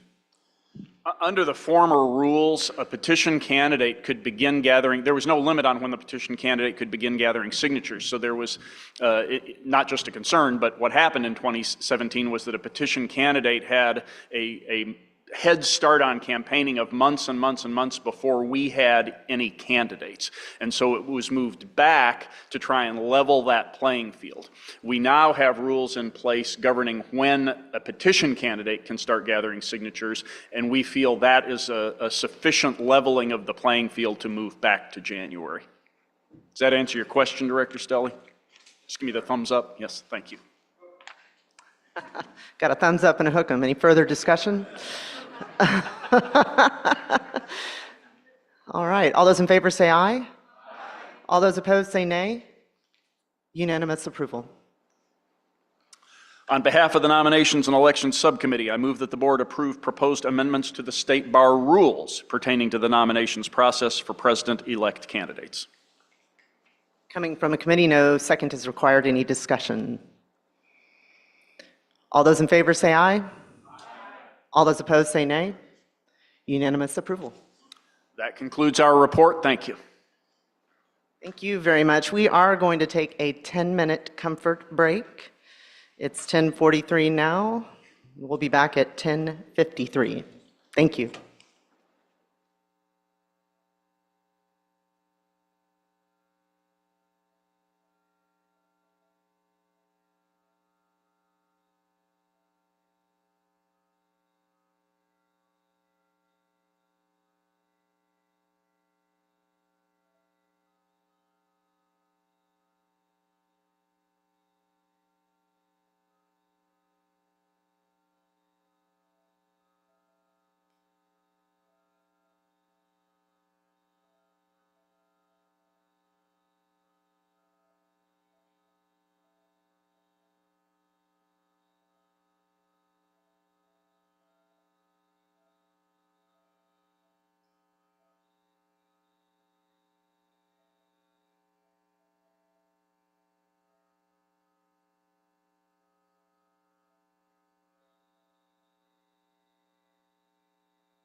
All right, everyone, welcome back from the break. It's now time for the report from Director Huddleston. We're on item 12 of the agenda, Audit and Finance Committee.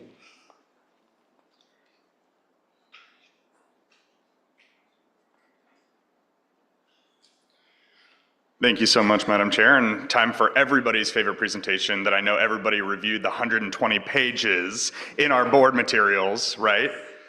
Thank you. I can tell all of you did.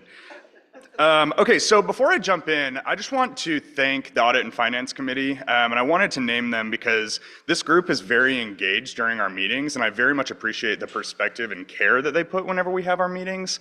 So just really quick recognition, Robert Toby, Bob Goss, Sonia Hoskins, Chrissy Castle, Christopher Pineda, Shannon Quadros, Dr. Martin Toby, and Michael Wynn. Thank you for your guys' participation during the Audit and Finance Committee meetings. It's very much appreciated by me and the leadership as well.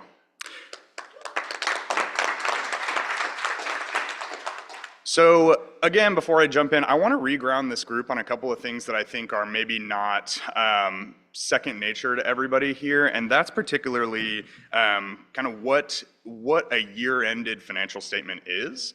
Our fiscal year end is May 31st, and so what that means is that we look at the 12-month period ended in May of activity. So when we're talking about revenues, expenditures, whether we're in a profit or loss, that's over the period as of that date since the prior May.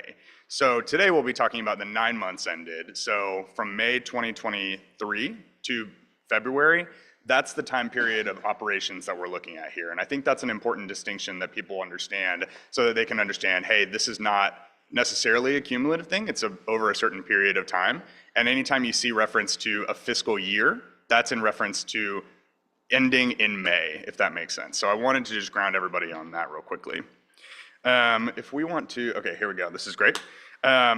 So what we have up here is total revenues, total expenditures and transfers, which ultimately shows us the net of how we're doing as of February 29th, 2024. And something that's important to note is that Director Benish was up here talking about how the expenditures are trending higher than the revenues are. And how would that connect to showing a positive $4 million right here? Well, the good news is that we're actually operating really well right now. It's just whenever you're looking at a forecast over the next couple of years, that's whenever you start to see revenues or expenditures growing at a faster pace than revenues are. And so while that is true, we're still looking right here at a positive $4 million, which is great for the bar. We're making every decision we can to try to maximize that profit every year so that we can ensure that we're covering potential increases in future expenditures. So I just wanted to make that connection here to what Steve Benish said earlier, just to be sure that this group kind of understands that. Let me really quickly see some high points here. I'm probably going to move to the next slide and just keep in mind that we have details behind all of this in your board materials, like I said, that I'm sure all of you guys have reviewed. But right here, you'll see a breakdown of our revenues by function. So you'll see the largest part of our revenues is membership dues, followed by Texas Bar CLE. And it's kind of hard to see, but the different colors represent the different years. So you can kind of see the trends over the last 3 years, again, as of the 9-month period ended February of 2024 compared to 2023 and 2022. If we want to flip to the next slide. Similarly, this is the expenditures, and another note here is that what we're looking at is the general fund. There are several funds that make up the total financial statements of the State Bar, but the largest one is hands down the general fund, which is the main operating fund of the State Bar that oftentimes transfers to other funds, if you ever hear that. So just a quick note that the general fund is the main one that we're taking a look at here. You'll see on the far right, the board committed expenditures. There were an unusually large number last year. It's kind of evening out again in 2024, so that's what that is. And I don't think there's a ton to go over there, and there will be time for questions later if we want to, but just wanted to point that out, that we're kind of evening out again on board committed expenditures right there. If we want to move to the next slide. Okay, and then Something again that is particularly interesting for this group is when you look at the top line here, this is the net revenues that we actually experienced over the 9-month period. So that 3.9 right there ties to the first slide that we had, and that's what actually happened over this 9-month period. What we budgeted a couple years ago whenever we built the budget was a deficit of 600,000. So even though expenses are trending higher than we would like them to, we're still in a good position here because we beat our budget by $4.5 million. And a lot of that is thanks to Tracy and her team and just the entire State Bar staff for being very aware of how to ensure we're being fiscally responsible with our expenses. And how to maximize our revenues. So thank you to that team for doing that. If we want to flip to the next slide, please. Okay, so on this one, and we can actually go to the, no, apologies, we'll stay here. On this one, we do have actually a couple of action items, and this is related to the quarterly investment report that we typically will go over. The first action item will be approval of that investment report, which is in your materials. I'm not going to go over that in depth. The second one is the extension of PFM Asset Management's contract with us to remain as our investment manager. And so just a little bit of detail on that. In 2020, we put out a request for proposal. We are required every 5 years to put out a request for proposal by State Bar policy, and no term can last longer than 2 years. So what we did in 2020 was we contracted them for 2 years, and then we've done a 1-year extension every year since then, and this is the last year that we're able to actually do that because it's, again, that 5-year period that we have to put out an RFP with them. And so what I will soon be making a motion for is to extend the PFM Asset Management contract with us one more time due to their active involvement in the investments that we make and ensuring that we're abiding by all the rules and regulations we need to be whenever we're talking the types of investments, the dollar allocated to different types of investments.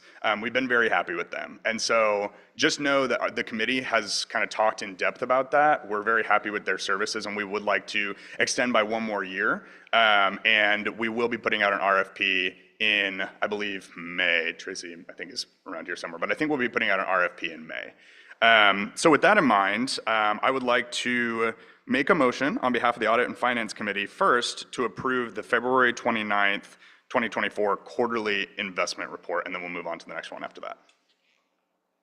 Coming from a committee, no second is needed. Any discussion? All those in favor say aye. Aye. All those opposed say nay. Unanimous approval. Thank you so much. The next one is I would like to move that on behalf of the Audit and Finance Committee to approve a 1-year extension of the PFM Asset Management contract. Happy to take any questions on that as well. Again, coming from a committee, no second is needed. Any discussion? All those in favor say aye. Aye. All those opposed say nay. Unanimously approved. Thank you so much. Okay, so the next topic that we're going to go over, we're going to have, well, today we currently have President Darlene Brown, who's a partner with McConnell Jones, and Liz Myers, who's a director with McConnell Jones. McConnell Jones being our internal audit folks who have been auditing 3 different functions within the State Bar over the last, let's say, 4 or 5 months, I would say. And so I'm going to invite Liz up here to give a presentation on that.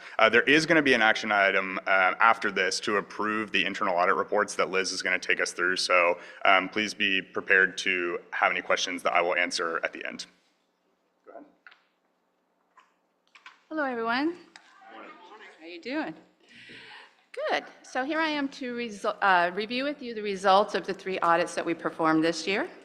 And the 3 audits were on the PFIA, Communications, and Financial Operations Advisory. Let me see. Let's see if this works. Okay, there we go. So the first one we're going to talk about is the PFIA. But before I do that, I want to go over some, let's see, click a little faster here. Some terminology that we use. And so the first one is what we call a finding. So whenever we mention a finding, that means that there is actually a control weakness or a noncompliance with a required policy, law, or regulation. Whenever we talk about improvement opportunities, that means that actually the controls are working. This is just an opportunity to enhance them or get you to best practice. When it comes to those, whatever we make is a suggestion. It's not necessary for them to reply to us or how it's going to be. But when it is a finding, that is something that is more critical and does require a reply of how it's going to be addressed. And then for every function or business, there is a risk associated with it. Everything that happens has a risk. And so with that, we know that internal controls cost money, and therefore we assign a risk rating to each of those so that you can determine where do you want to place your limited resources to address, okay? Now, we have inherent risks, and inherent risk means that the impact on the organization and if controls are not in place or not working, and we assign that before any audit procedures are done. The residual risk is after we have looked at the areas and the controls in place, how do we feel the risk still remains, okay? So that is after the audit process. So with that, we'll go on to the PFIA. So in this particular audit, we were assessing the compliance with the investment policies, which aligns with the Public Funds Investment Act, okay? And we assessed the controls in place over investment transactions, investment reconciliations, investment reporting, investment officer training, and compliance with SBOT's investment policy and PFIA requirements. In this one, the inherent risk was high, but the residual risk is low. So in this one, we looked at the 13, we assessed the process and controls for 27 requirements and had no findings, and we rated the controls as effective and noted best practice processes as well. Okay, can we advance the slide, please? So with that, all is good with PFIA. We're now talking about the communications audit. And so for the communications audit, here we were assessing the management controls and processes in place over external communications. And we also assessed the controls in place over the administration of the Texas Bar Journal and advertising sales, billing, and collections. The focus areas here were financial controls, member communications, external communications, website, and compliance with applicable regulations and policies. And we had no findings and just one opportunity for an improvement to enhance the controls currently in place. And we rated the internal controls as generally effective with best practice processes. So I just want to also note, that's as good as it gets with our ratings, right? So. With this then, we did look at a survey with the best practices we saw was a survey is deployed every 2 years to determine the satisfaction with the Texas Bar Journal.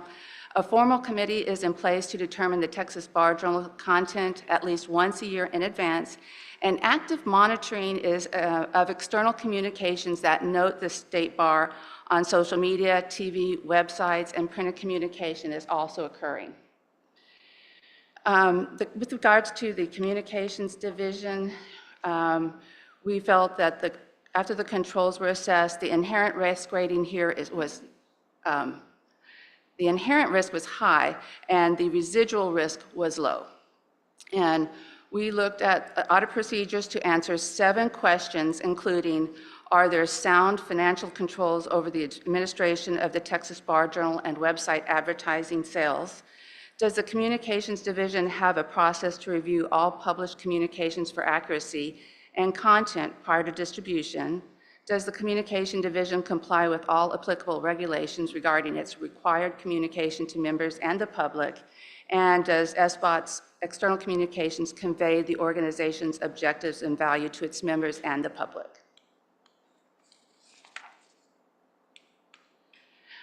Our last engagement was with the Finance Operations Advisory. On this one, what we were focusing on was potential control gaps in the controls, potential segregation of duty issues, and detective controls for identification of potential fraud. So in this, we looked at the focus areas of management of financial resources, recording of financial transactions, preparing financial reports, developing and monitoring the budget, processing the disbursements, payroll processing, and management investments. And here's the inherent risk is high, residual risk after the audit is low. Here, the designs and the financial operations are generally effective. We provided one recommendation to improve current financial operations related to the vendor master files, to develop a process to review the master file annually and to deactivate vendors that have not been used within a set period of time, usually 1 to 2 years. Please note, no vendors have access to the files. They cannot get into your systems. That is not a concern. I would also like to highlight, though, 2 key governance controls that leads to the financial team's success. First, the State Bar's leadership team maintains a strong internal environment with a top-down expectation of compliance with policies as well as an efficient usage of resources, which permeates throughout the organization. For the financial division, this strong control environment guides their daily activities. And we also noted that the CFO, or Tracy, is very proactive at addressing potential risks, which serve as a strong compensating control as well.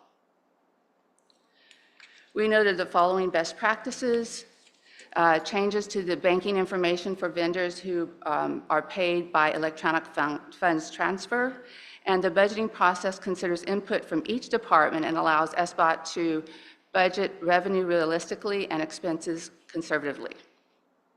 During this engagement, we applied procedures to answer 9 questions, including are adequate internal controls and segregation of duties in place over revenue collection, revenue recording, disbursements, bank accounts, and account systems?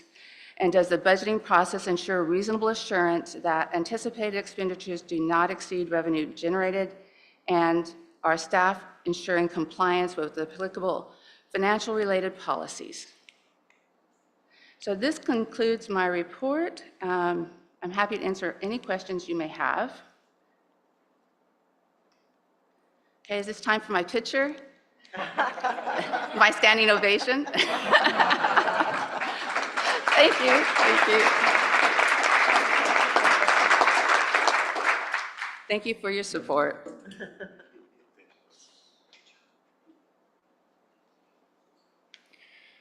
Thank you so much, Liz. This is very technical stuff, so I appreciate your guys' attention to it. Kind of to summarize, the State Bar has very great procedures in place to ensure that we are reporting our financials well, and internal controls are super important for that. And so, yeah, like I said, long story short, we have really good procedures in place, no significant items that need to be brought to the attention of the board. So with that in mind, on behalf of the Audit and Finance Committee, I'd like to now make a motion to approve these internal audit reports issued by McConnell Jones.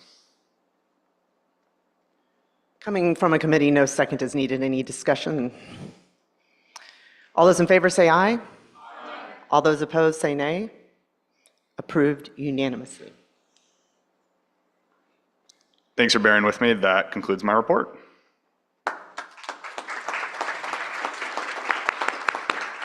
All right, now we'll hear from Director McDonald as chair of the Administration Committee with some exciting rules updates. Thank you. Good afternoon. Well, get right to it. The Administration Committee recently received 6 proposals for rule changes from the Court Rules Committee regarding the Texas Rules of Civil Procedure 621, Texas Rules of Appellate Procedure 18.1, 9.4H, and 9.4J, and the Texas Rules of Civil Procedure 194.4. There were actually 6 proposed rule changes regarding the 6th proposal regarding possible changes to Rule 9.9E, but that proposal was withdrawn after it was not approved by the Administration Committee. The Court Rules Committee opted to withdraw it to further explore resolving any concerns regarding that proposal. The Administration Committee reviewed and unanimously approved the remaining 5 of the Court Rules Committee's proposed amendments at our March 26, 2024 meeting. Assuming the board approves these 5 referrals, it is important to note that there would be still an opportunity for review by the Supreme Court and the Supreme Court Advisory Committee before any changes would potentially take place. It would ultimately be up to the Supreme Court whether to adopt a change, and if the court was considering a change, there would generally be an opportunity for public comments. The proposed changes submitted by the Court Rules Committee are included in the public meeting materials for you today. Number 1, the first one, for Texas Rule of Civil Procedure 621A, the proposal amends the rule to simply update 621A's reference to former Article 3773, Vernon's Annotated Revised Civil States of State of Texas, or Statutes of the State of Texas, to the current law, which is now found in Section 34.001, Civil Practice and Remedies Code.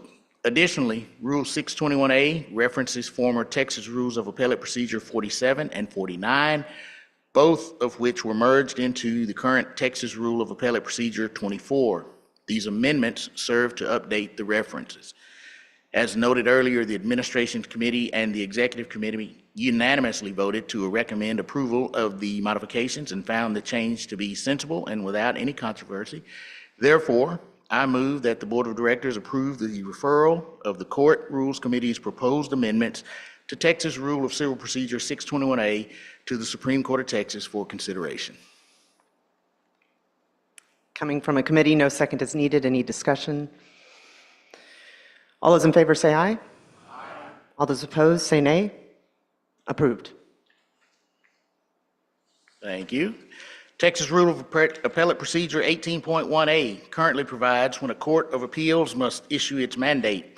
The current rule addresses several different scenarios, but Rule 18.1A is silent about when a court of appeals must issue its mandate for a number of other common scenarios, which leads to confusion among members of the bench and the bar. Those scenarios include if a petition for review or petition for discretionary review has been granted but is later set aside, if a motion for extension of time is on file when the deadline for it arises but is subsequently denied, or if a motion for rehearing if a motion for rehearing of a denial, refusal, or dismissal is denied without opinion by the Supreme Court or Court of Criminal Appeals, meaning that no further motion for rehearing can be filed. The purpose of this amendment is to clarify and address those additional common scenarios and thus provide needed certainty to this rule. This amendment is also intended to clarify the rule by categorizing the deadlines to issue the mandate by whether a party has or has not filed something in subsequent sections A1 and A2. Having been unanimously approved for referral by the Administration Committee and the Executive Committee, I move that the Board of Directors approve the referral of the Court Rules Committee's proposed amendments to the Texas Rule of Appellate Procedure 18.1A to the Supreme Court of Texas for consideration. Coming from a committee, no second is needed. Any discussion? All those in favor say aye. All those opposed say nay. Approved. These next two sound a lot alike. Texas Rule of Appellate Procedure 9.4H currently requires that an electronically filed appendix and original proceeding record with more than one item contain electronic bookmarks. The proposed amendment to subsection H adds important detail to this requirement. Rule 9.4H clarifies the existing obligation of parties to electronically bookmark an appendix and original proceeding record that is e-filed. The amendment applies to every appendix, including ones e-filed under Texas Rules of Appellate Procedure 34.5A and 38.5. Rule 9.4J is further clarified in that the obligation to include electronic bookmarks applies to all briefs and to petitions in original proceedings. Having been unanimously approved for referral by the Administration Committee and the Executive Committee, I move that the Board of Directors approve the referral of the Court Rules Committee's proposed amendments to the Texas Rule of Appellate Procedure 9.4H to the Supreme Court of Texas for consideration. Coming from a committee, no second is required. Any discussion? All those in favor say aye. All those opposed say nay. Approved. Texas Rule of Appellate Procedure 9.4J is related to the previous 9.4H. Rule 9.4J further clarifies that the obligation to include electronic bookmarks applies to all briefs and to petitions in original proceedings. The proposed new subsection J to Rule 9.4 applies the current bookmarking requirements in subsection H to briefs and petitions in original proceedings. Having been unanimously approved for referral by the Administration Committee and the Executive Committee, I move that the Board of Directors approve the referral of the Court Rules Committee's proposed amendment to the Texas Rules of Appellate Procedure 9.4J to the Supreme Court of Texas for consideration. Coming from a committee, no second is needed. Any discussion? All those in favor say aye. All those opposed say nay. Approved. And finally, Texas Rules of Civil Procedure 194.4 has created confusion about whether it requires or permits filing identified documents and exhibits as opposed to filing an exhibit list describing the documents and exhibits. Trial courts and clerks have reported receiving excessively large filings of proposed documents and other exhibits, including videos, rather than the list and description of exhibits contemplated by the rule. The new comment proposed removes the uncertainty by affirmatively stating that a party should not file a document or exhibit, but must file a list that describes a document or exhibit that will or may be offered at trial. Having been unanimously approved for referral by the Administrative Committee and the Executive Committee, I move that the Board of Directors approve the referral of the Court Rules Committee's proposed amendments to the Texas Rules of Civil Procedure 194.4 to the Supreme Court of Texas for consideration. Coming from a committee, no second is needed. Any discussion? All those in favor say aye. All those opposed say nay. It is approved. Madam Chair, that concludes my report. Thank you very much, Director McDonald. Next up, we have David Courageous, Director Courageous, for the Performance Measures and Strategic Planning Subcommittee report. And then we will have Director Toby for the DCAP Committee. He is just ahead of schedule. We applaud that. You sure you don't want to go? All right. So, ladies and gentlemen, Carl Metier. He says it wrong. The State Bar Act sets requirements for the bar's long-range planning.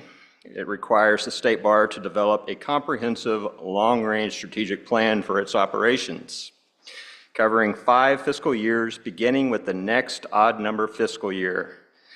This is to be done every even-numbered year. The statute further requires that our strategic plan include measurable goals and a system of performance measures. Using our standard schedule, the next round of updates will officially begin on July 24th at the biannual board retreat in Houston, which I look forward to seeing everybody there. That's right. It will precede the Bar Leaders Conference. Subcommittee meetings will then be held with the goal of submitting the board proposed updates to the strategic plan in January 2025 and the performance measures in June 2025.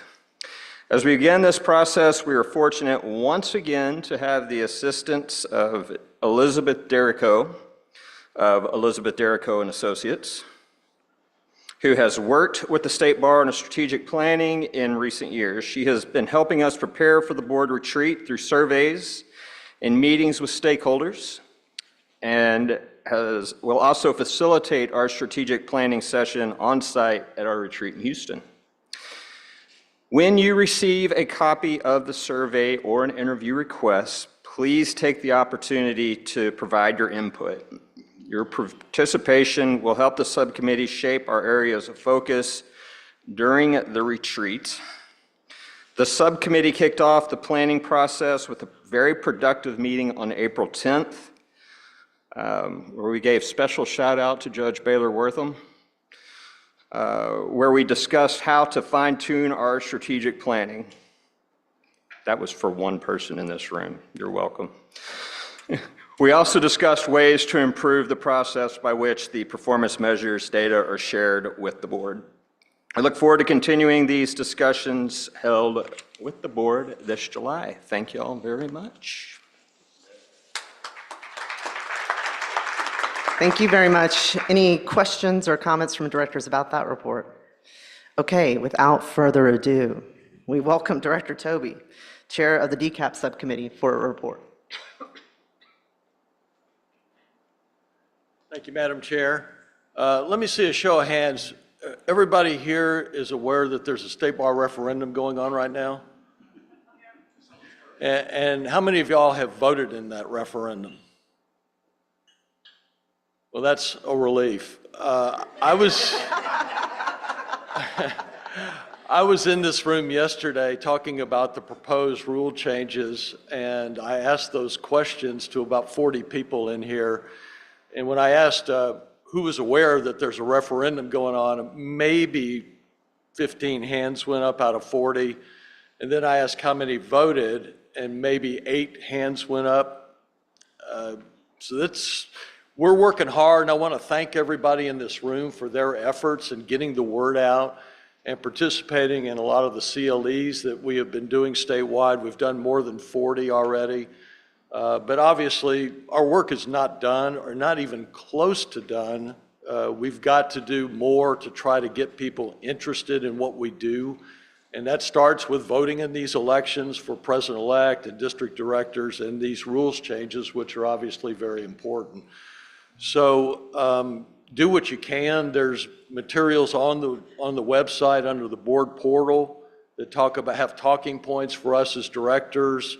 But basically, I think it's just getting on Facebook and social media and just encouraging people to vote. And we just need that, obviously, for our right to self-govern ourselves.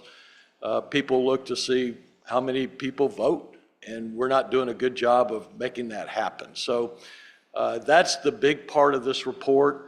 There is an update. Obviously, voting ends on April 30th. 2 days ago, the Supreme Court issued an order that there will be a hearing on May 6th at 3 o'clock to 5 o'clock. Executive Director Affel will attend, as well as members of the CDRR, to answer questions about these rules changes, assuming that one or more are approved by the bar through this election. So the process will move quickly. The Supreme Court, as I understand it, has 120 days to approve any rules that are approved in this referendum. So we look forward to that.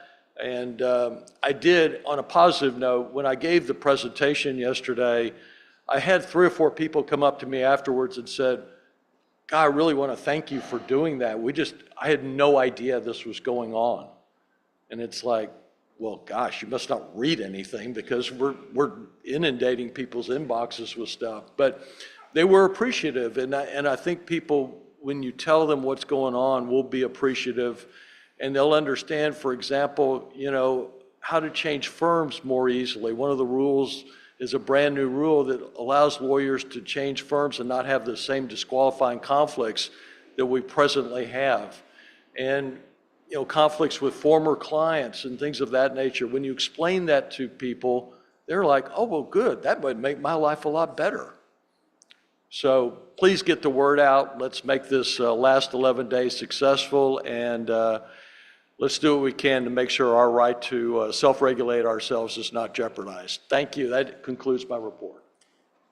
Thank you very much. I see we have Director Kroger at the microphone. Yeah, just briefly, I want to say something a little hopeful on this.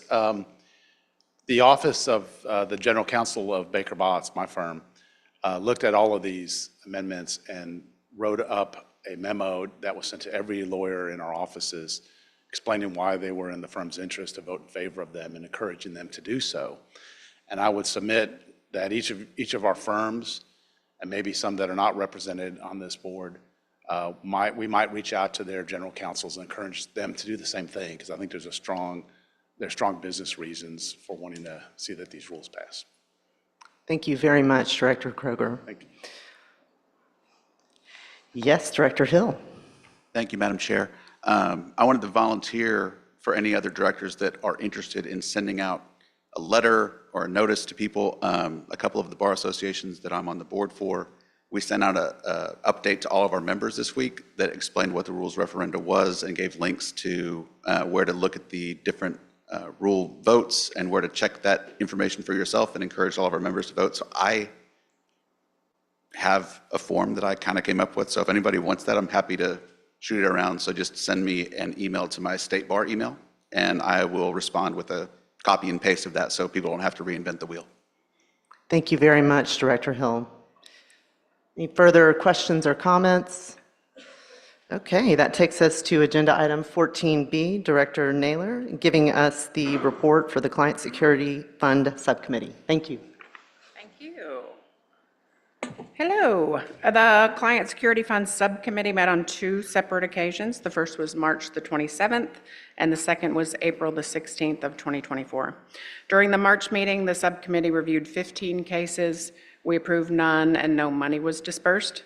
At the meeting on April 16th, the subcommittee reviewed 38 applications. We tabled 1, approved 20, for a total of $171,585.22. For this bar year, the subcommittee has reviewed 184 applications. We've approved 105 for a total of $901,758.48. Good news, the Client Security Fund is expecting a restitution check in the amount of $259,904.87 regarding claims paid out by the subcommittee that are now being reimbursed back to the Client Security Fund.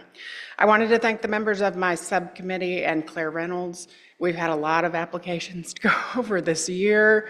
There's been some additional meetings we've had to have with regards to some complicated ones, so I appreciate everybody's efforts this year. That concludes my report. Thank you very much, Director Naylor. Any questions or comments? All right, that takes us to item 15 on the agenda, and we have Louis Kynard here to give us an update on the activities of the Committee on Disciplinary Rules and Referenda. Appropriate timing. Thank you. Thank you. Yeah, we planned this. Timing. No, thank you. I am Louis Kynard, Chair of the Disciplinary Rules Committee on Disciplinary Rules and Referenda. We call it DCAP because it's shorter, CDRR because it's shorter than DCAP, and we all know what it stands for, but thank you, Robert. I appreciate all that you and your committee have done, as well as everybody else who's been out on the road, talking to their bar members or constituents, their local bar associations, anything you can do to get out the vote. We do appreciate it. I'm here today to deliver the annual report that we're required by the statute to give to you and to the Supreme Court. I hope you've had a chance to take a look at it. But first, I definitely want to thank you for all the work and support that you've done, because we're just a committee of 9 people. So we need you. We need you to tell us what your constituents see, hear, think, are concerned about, and to, again, relay out our opportunities and invitations for their participation in the rules process. We're the sole point of initiation for these changes. And like I said, there are just 9 of us. So we don't have all the perspectives. We never will represent all the perspectives of this diverse bar directly with members. So we consider you all subcommittee members, if that's okay. It does continue to be an important privilege held by lawyers in Texas to vote. Voting is a very simple way to exercise and protect that. And if you've probably talked to any of your friends in other states, they wonder what the heck you're talking about, because no one else does this. We're the only ones who vote and approve our own disciplinary rules of procedure, disciplinary rules of professional conduct. Our CDRR is always working. If you look at the chart in your report, the report kind of looks like this, in case you haven't opened it yet, but it's a good, simple report. It describes what we've done, all the items we've initiated, all the hearings we've had, you don't have to read the submissions we make to you and the DCAP committee and the court, which includes all the comments we receive, all the items we've done, the drafts, the red lines, et cetera. You can see the summary here, as well as brief items about each committee member. We think these are all good changes. We think that they're good for Texas, public and bar, and we will continue to do our continuing mission to survey through the rules of disciplinary procedure and professional conduct to make sure they are adequate.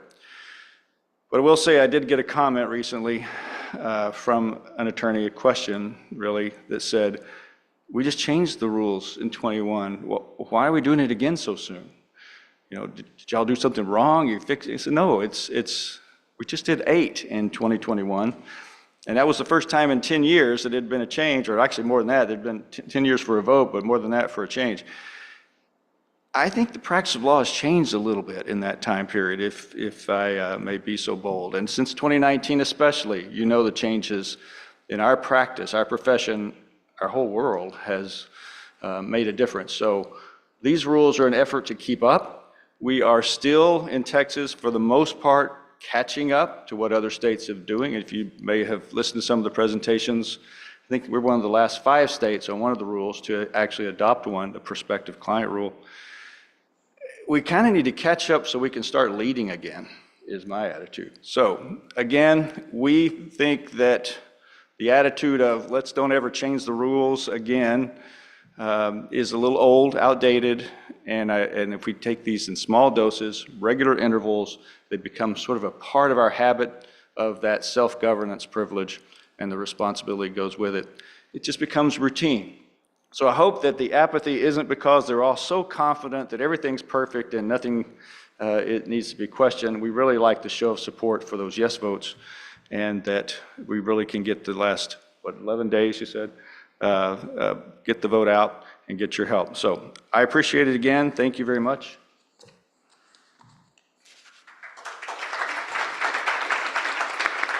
Thank you very much, Louis, for all the hard work. Any questions or comments? I'll just say very quickly, for those of us who encounter people who said, I don't know what's happening, nobody told me, in addition to all the things we're putting out about the referendum right now in the helpful materials from the committee, you'll see on page 6 a flow chart of all the different things that happen along the way, and you can help educate people about how they can stay informed at every step of the way if they want to do so. All right, that takes us to item 16 on the agenda. This is Director Smith as Chair of the Affordable Legal Services Subcommittee. Thank you so much, Director Smith.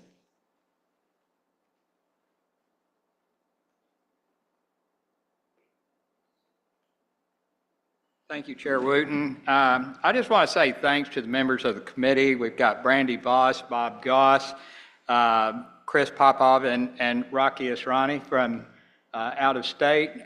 We've done a lot of work, more than we anticipated having to do this year, but we've had a lot of issues come up. We have been monitoring, as you know, the Texas Access to Justice Commission had met in December. They issued a report where they approved and voted through a recommendation to the Supreme Court, or a response to the Supreme Court, regarding legal services being provided for people who don't have access to justice, having those services provided by paraprofessionals.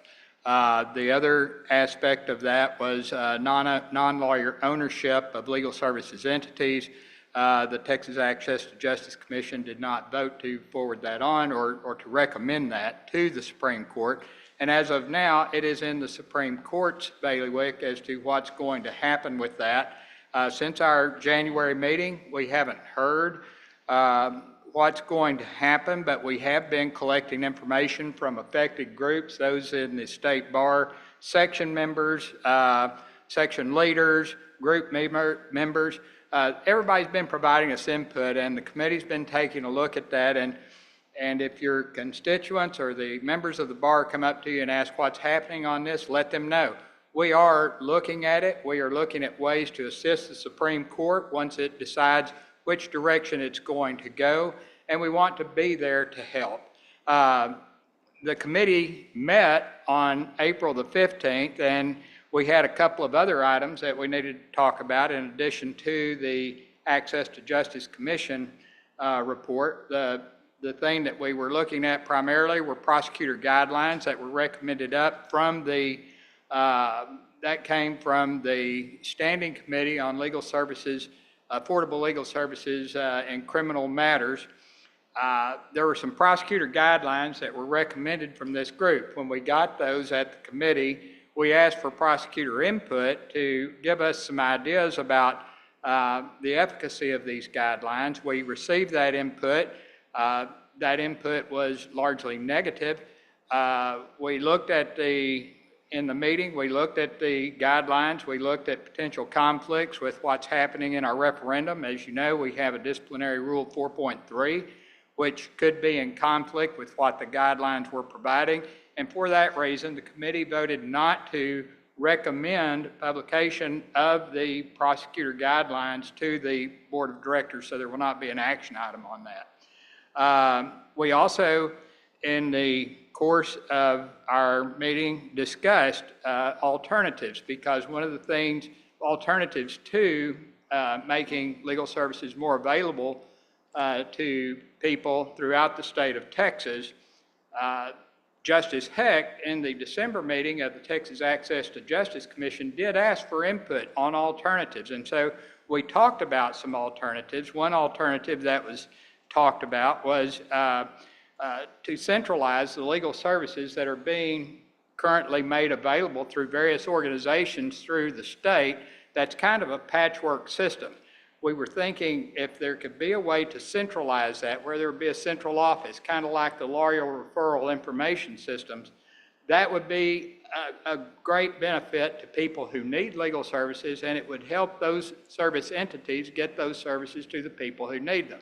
In addition to that, it was discussed that we could have in that system, we could have a recruitment of attorneys. In the state of Texas, we have a vast workforce out there of attorneys who could volunteer their time and provide in areas where people just don't have access to one of these legal services entities. They could actually have a lawyer come and provide those services. And then the last component of that would be we provide incentives to those lawyers who are in those areas to provide those services. That was kicked around and discussed. There's no action being taken on that at this time, but the committee was advised that, very similar to what we're talking about in that proposal, a summit is being proposed between the Texas Access to Justice Commission and the bar to look at this and further evaluate alternatives, the recommendations of the Texas Access to Justice Commission to the Supreme Court, and the details of how that's going to be implemented should the Supreme Court take action on one or both of those recommendations. The one recommendation approved and the other recommendation that was considered. And so, bottom line, when you talk to your people, let them know that the bar is working on it. It is not our initiative to institute. That is up to the Texas Supreme Court, but that we are working on how we can approach that, how we can work with the Supreme Court to make it successful, and most importantly, how to get legal services to the people who need them. The committee has agreed that we want to continue to encourage section members. We want input from all aspects of the bar, all committees.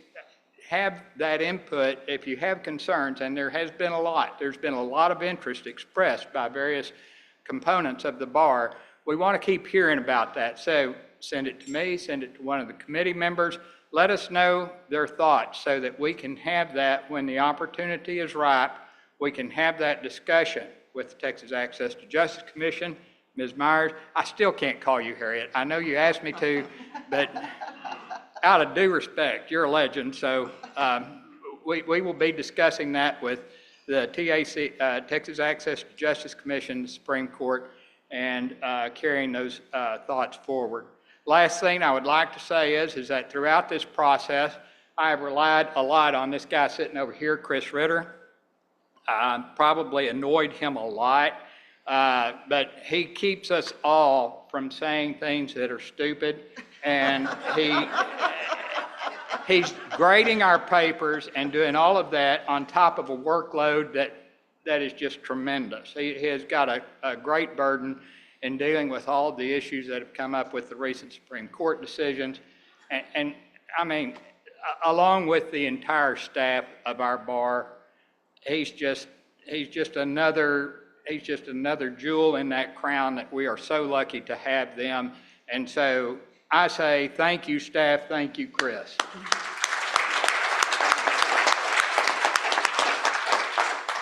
And Madam Chair, that concludes my report.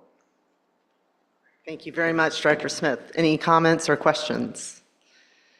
Seeing none, we will move on to item 17A on the agenda, Director Thiagi Rajan, who also has to deal with us mispronouncing her name.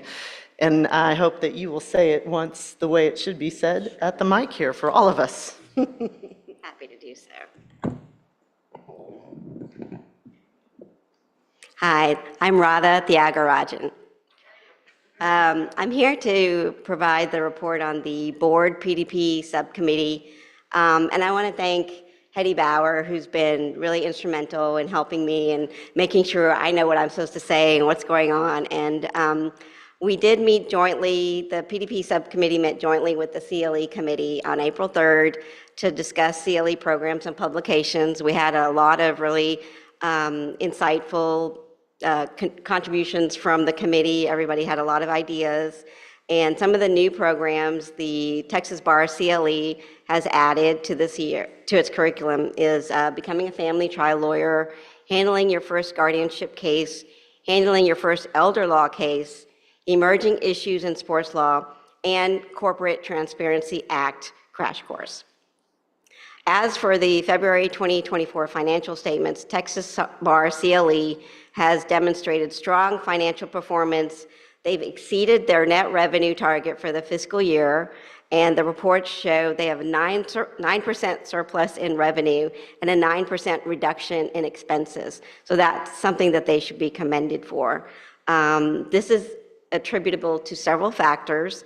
First of all, there's been a lot of turnout for CLE in person. It's actually surpassed expectations, and there's been a lot more participation from exhibitors and sponsors.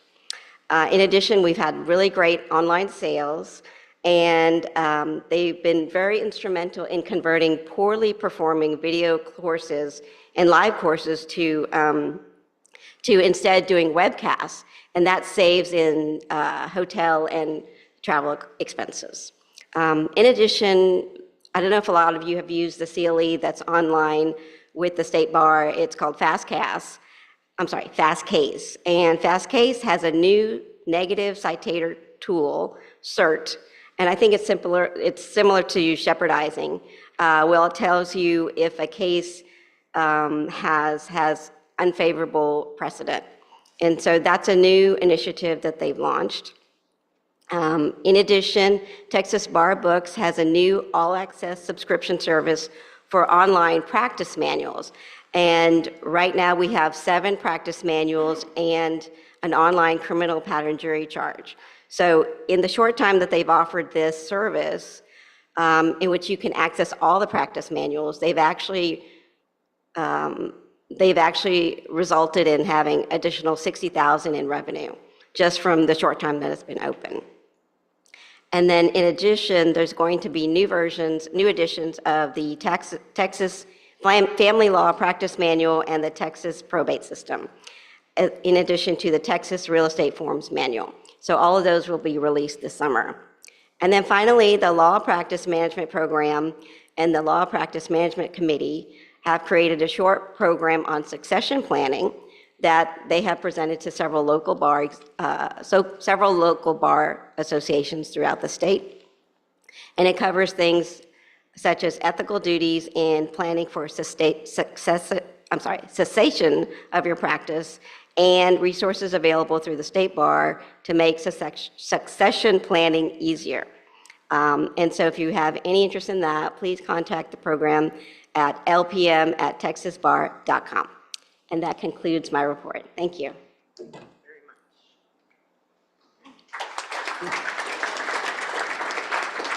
Thank you very much. Any questions or comments about that report?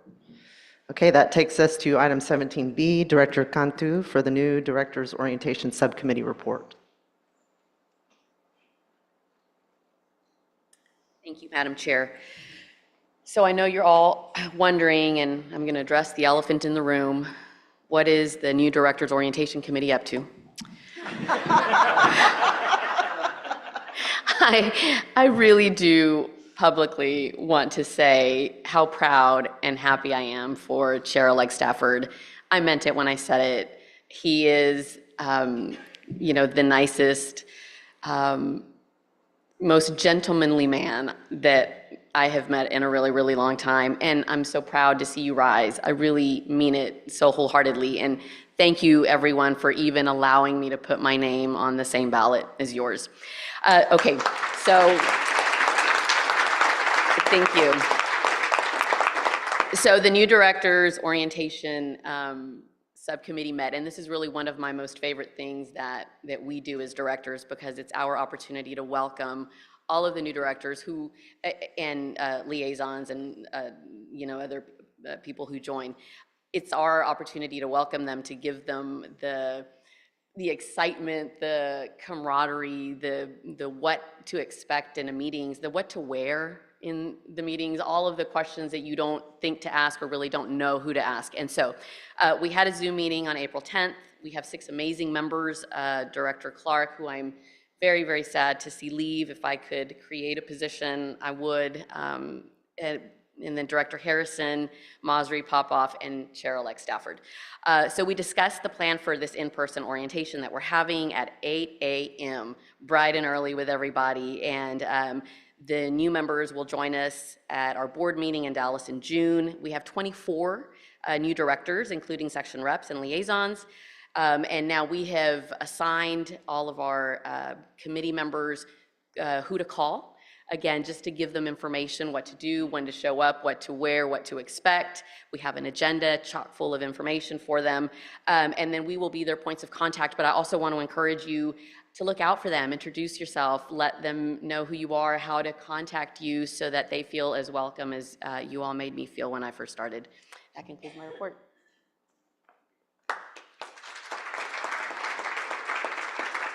Thank you, Director Cantu. Any questions or comments about that report? All right, that takes us to item 17C. Director Scumbeto is going to talk with us about insurance and member benefits.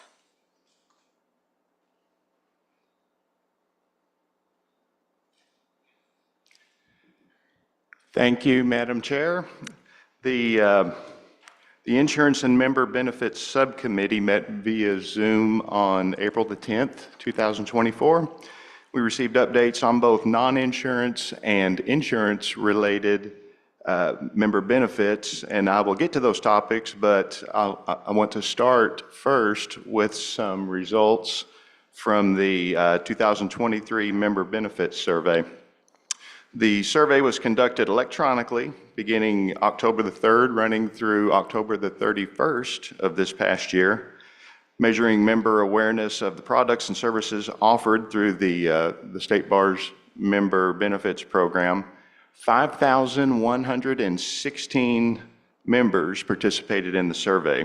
That equates to a response rate of just over 6%, which I understand is a very good response rate for a survey like this. So don't look at it too sideways. And even with that response, the survey had a margin of error of 1%, which would make a statistician very happy.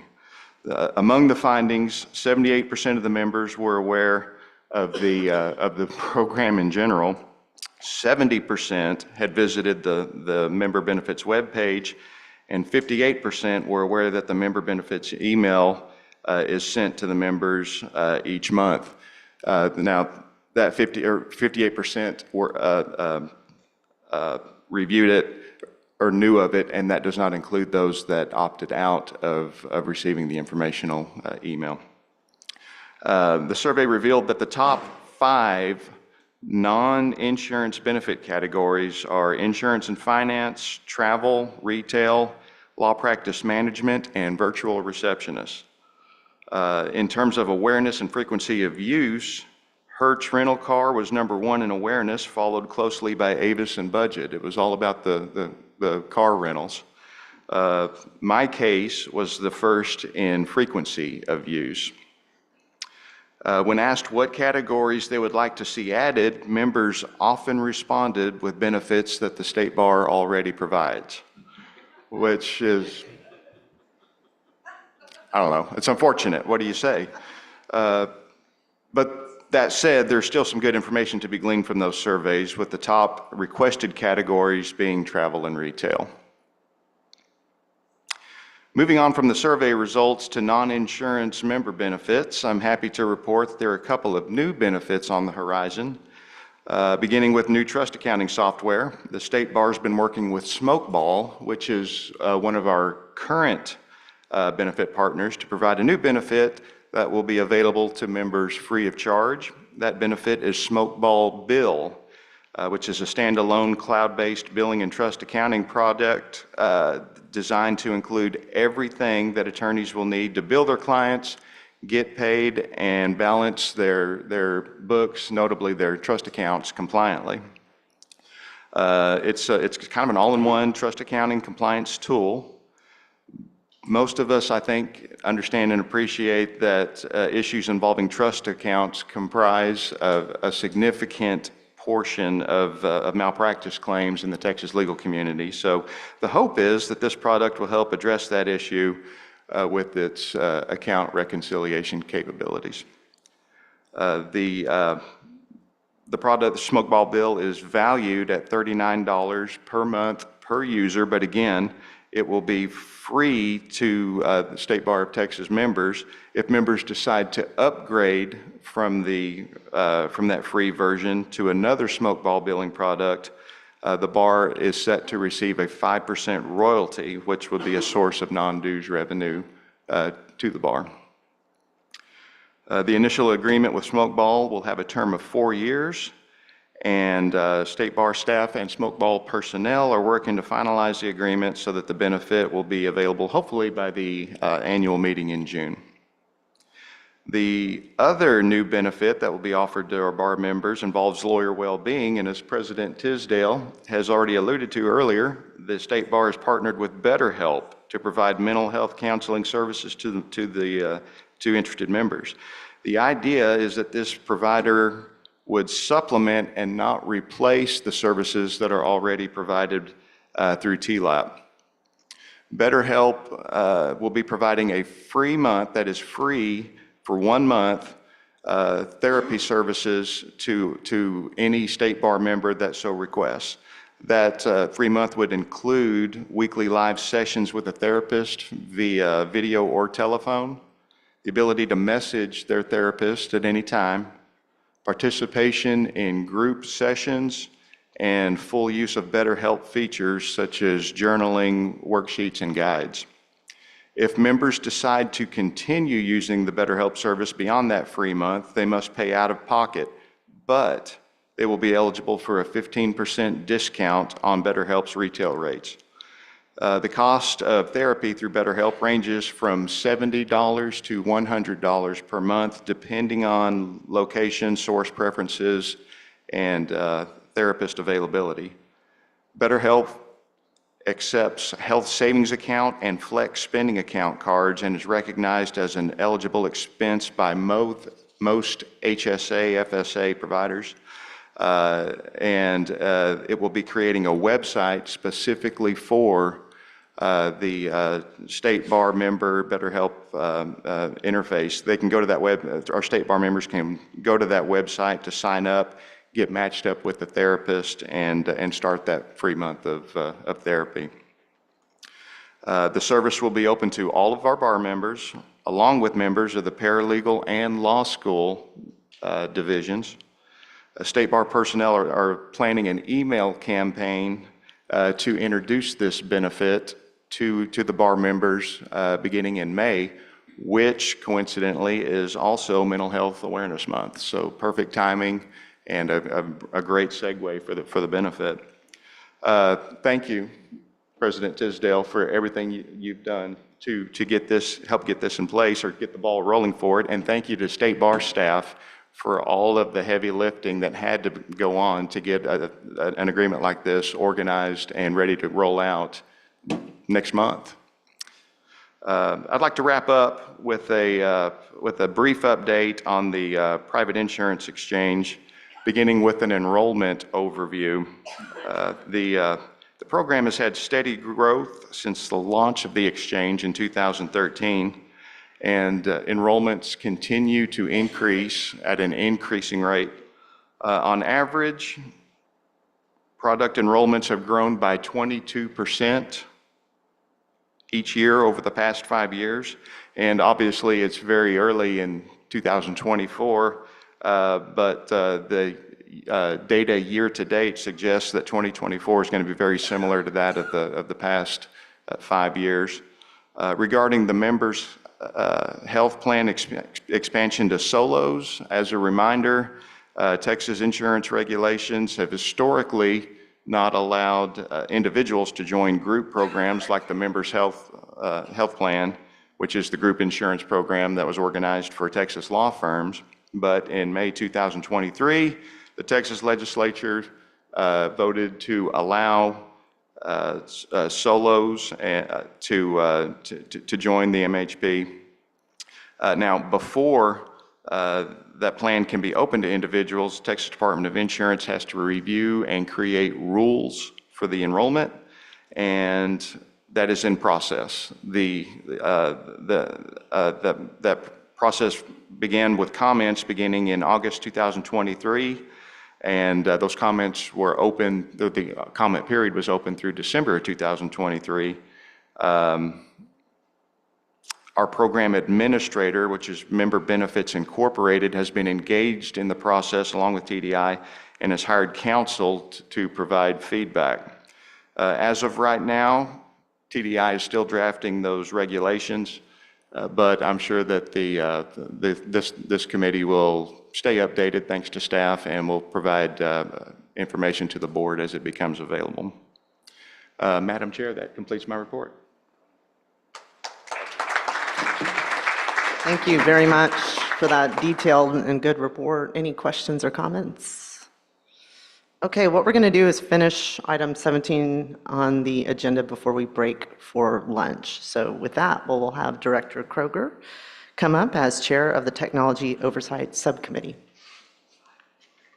No pressure, Bill. Yes, my friend, thank you for putting me on right before lunch.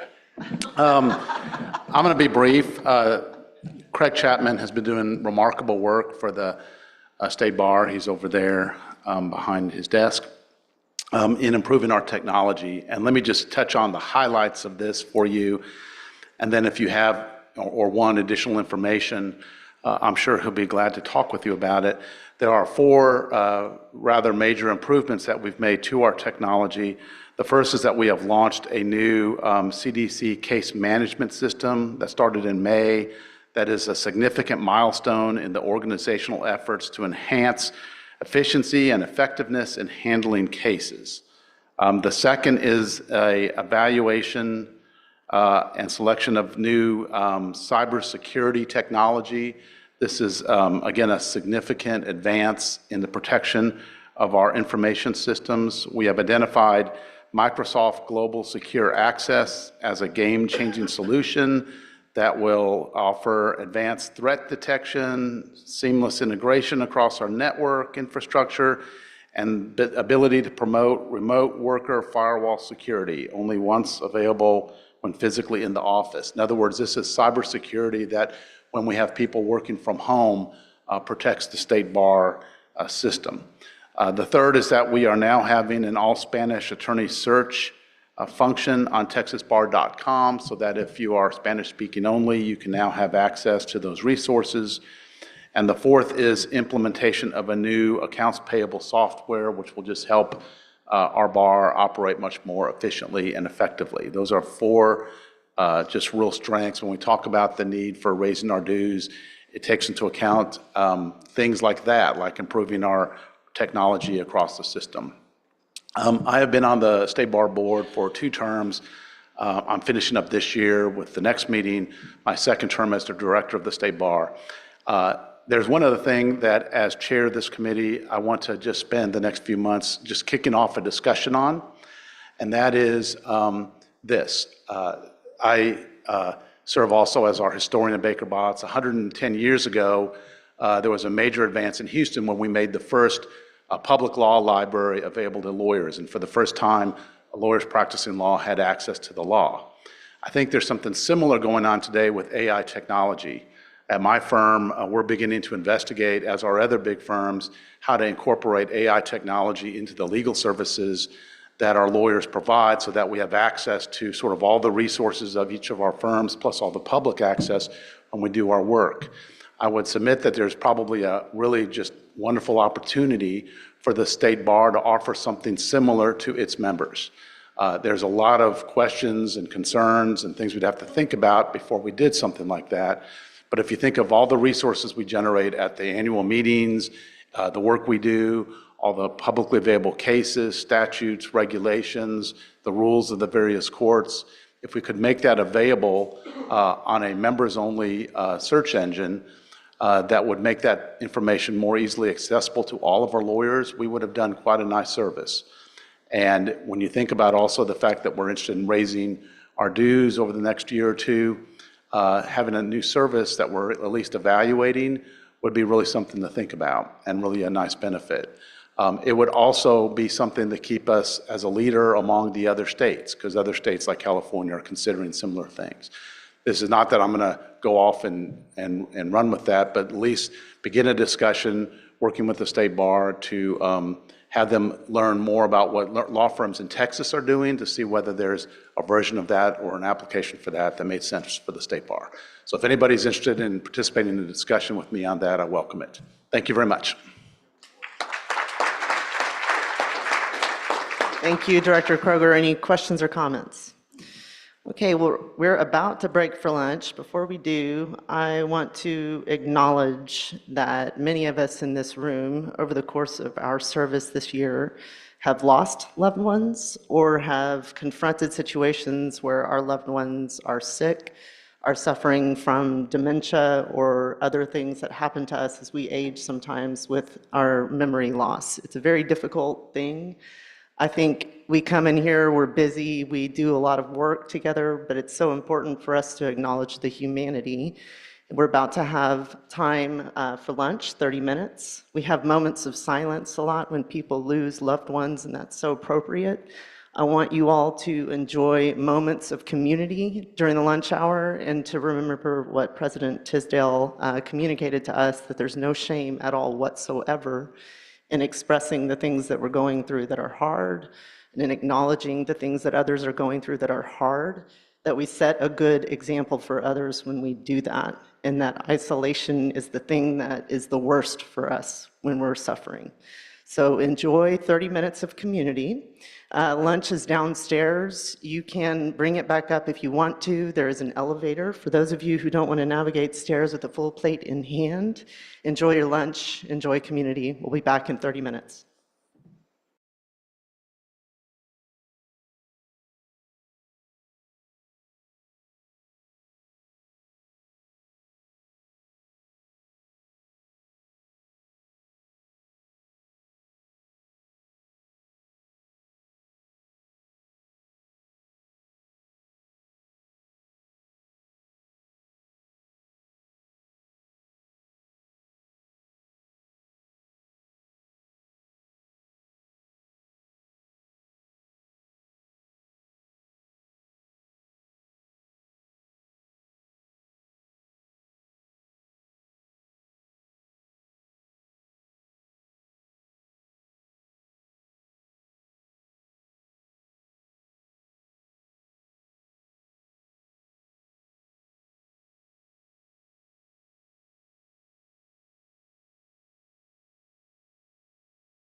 Testing. All right, everyone.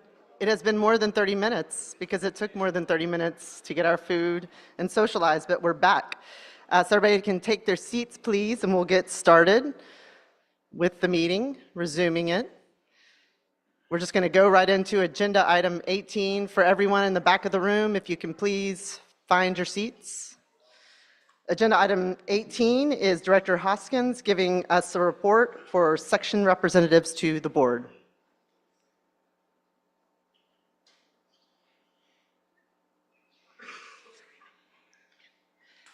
Thank you, Madam Chair. I'm presenting the section representative to the board. The section membership is up 87,800 members. That is an increase of 1,005 members over this time last year. So congratulations. The council chairs met in person at the Texas Law Center on February 23rd with 51 attendees. The Asian Pacific Interest Section nominated Tony Nguyen of Austin as a small section representative to the board. The Women in Law Section nominated Laura Ellis Kurtler of Dallas as a large section representative. The council chairs voted and both were elected to the board. Congratulations. 33 sections are hosting CLE seminars and other activities at the annual meeting. The section department is bringing back the Hall of Sections at the annual meeting this June and has several interactive activities planned to promote section and increase membership. Please swing by and say hello to our section representatives and encourage them to continue to do an excellent job. That concludes my report. Thank you. Thank you, Director Hoskins. Any questions or comments about that report? Okay, we're moving on to item 19 on the agenda, and we will hear from Judge Monica Gonzalez on behalf of the Commission for Lawyer Discipline and CDC. Thank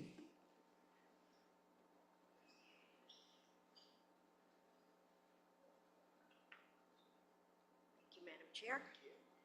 Hello, everyone. I'm here to report on the statistics, disciplinary statistics, during the third quarter, December 1, 23 to February 29th of 24, 85 complaints were resolved with 69 sanctions. The sanctions which were imposed during this period were 3 disbarments, 2 resignations in lieu of discipline, 15 suspensions, 7 public reprimands, 27 private reprimands, 15 grievance referral program. During the fiscal year 23 to 24, year-to-date total disciplinary actions through February 29th of 24, 279 complaints were resolved through 244 sanctions. As far as attorney's fees, $229,192 in attorney's fees revenue was collected between June 1st of 23 and February of 24. And then just a final reminder to please complete and return nomination forms for appointments to the local grievance committees. If you are still getting calls from the CDC about nomination forms, it means that there is a vacancy in your district that has to be filled. And the deadline for submission to CDC is May 1, even if your term is ending. So please contact CDC if you have any questions or concerns. Thank you. That's my report. Thank you, Judge Gonzalez. Any questions or comments? Okay, that takes us to item 20. This is Harriet Myers on behalf of the Texas Access to Justice Commission in her role as chair.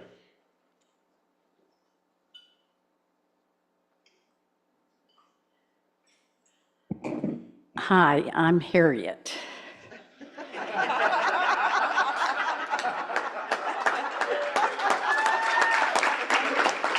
I am so pleased to be with you, as I always am, and so pleased to start out by talking about our staff at the commission, because we have a new executive director, April Faith Slacker, who is amazing. She went to Washington with us. She was It's like she's been doing it all her life. She's a real pro, and we are so happy to have her on board.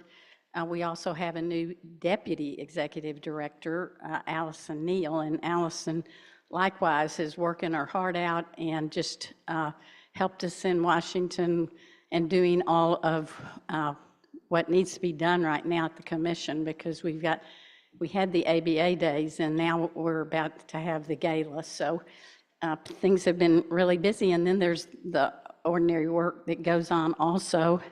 I want to take a few minutes to talk about Chris Ritter, who is such an incredible part of the leadership at the State Bar, but also someone who has been so helpful to the commission, both as our counsel, but also as just a man of great judgment and character and leadership. So, Chris, we thank you for the role that you play with us. And while I'm saying that, I obviously have so appreciated all of the State Bar support for the commission. I know we all do. The entire commission appreciates the role that the State Bar plays.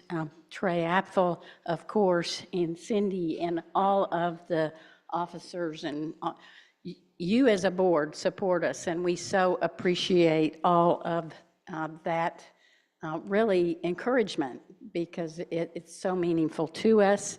And I'd be remiss, of course, not to mention the support that we have from the Supreme Court of Texas and our liaison, Brett Busby, who is phenomenal, and all of the help we have from all of the court, not just our liaison. We're the envy of the nation, really, because of all the help that we get and support from the Supreme Court. And that's a good segue into the ABA days that I do want to talk about, because that's such a big effort every year. As you well know, I'm sure, we had a great team that went up there. But I've decided I wanted to focus really on something that will allow me to ask you all to help. Because it's been talked about, we've had to make great strides in Washington, because we started out with a delegation that was anything but all behind us, as you likely know. And so any of us that are now serving really are standing on the shoulders of Chief Justice Nathan Hecht and our Supreme Court and so many others who have gone before us. And I also wanted to focus in, there's no way to say enough about Chief Justice Hecht, because everybody knows he's Mr. Access to Justice around the nation. We frequently hear that on ABA days. But I wanted to share some personal items with you, because it demonstrates what a difference someone taking the time to talk about access to justice has. And back a few years ago, we had the chair of the Finance Committee up there, a Texas member, adamantly opposed to access to justice.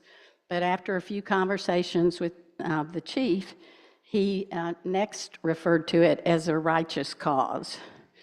So that kind of advocacy is amazing. And then there was Congressman Roger Williams, I love to tell this story too, adamantly opposed. He would be the first to admit this.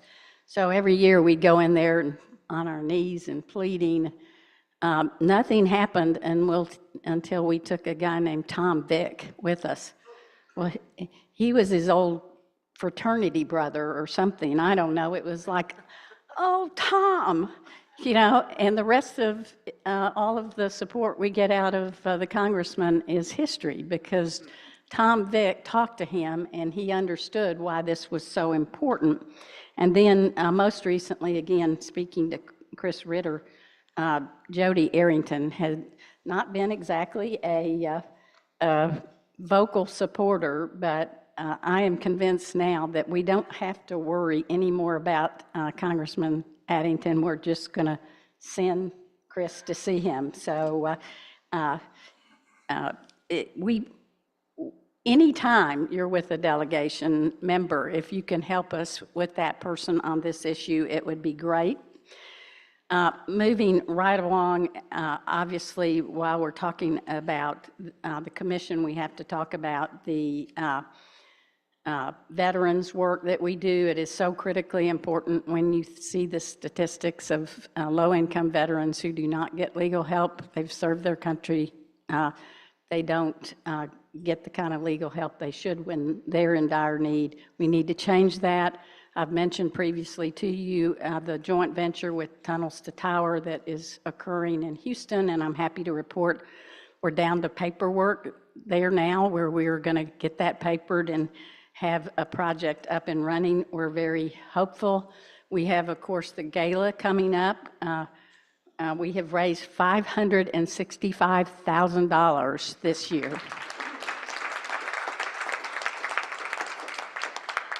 That's the good news.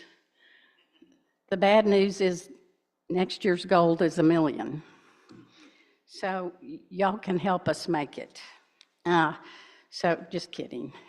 So we are grateful to everybody who is helping with the gala. We have some outstanding law firms, corporations, and individuals who are helping us there, and we're very pleased. We recently received the order from the Supreme Court on the access to justice contributions that get made every year. That raised $1,610,190.51. We'll be having some conversations about that in the near future to talk about how we could improve on that and how we can work together as a legal community to make sure that those monies get distributed in a proper and artful way. And we recognize that that's just one. Trey is really good about reminding us all. Lawyers give so much, so many different ways. This is just one way, access to justice, voluntary contribution. But there are lawyers all over the state giving through their churches, through organizations, through so many different access to justice efforts. So we are grateful for what we get. We'd like to see if we could get more, though.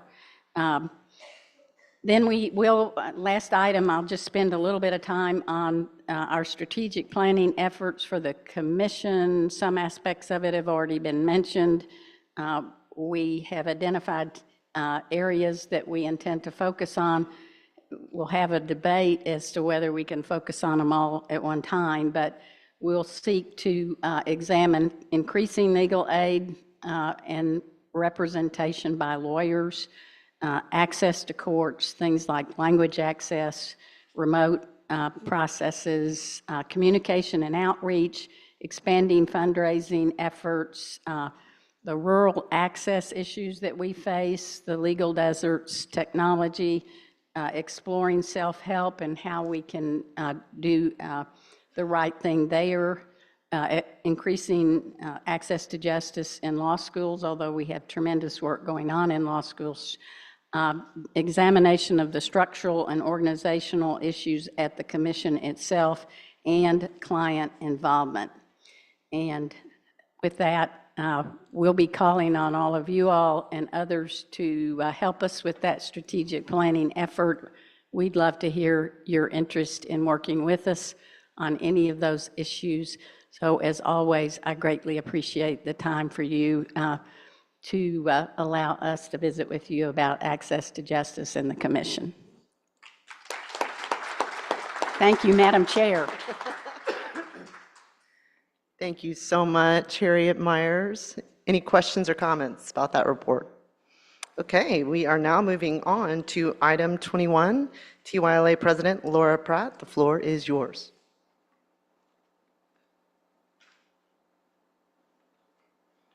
Thank you, Madam Chair, and thank you guys. It is always such a pleasure to come and present on the activities and updates from the Texas Young Lawyers Association.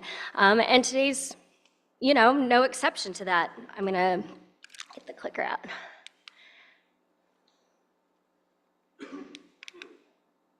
Yeah, there it goes. Okay, so this is just an outline of kind of the things I want to run through. Buckle up, because it's a lot of information very quickly.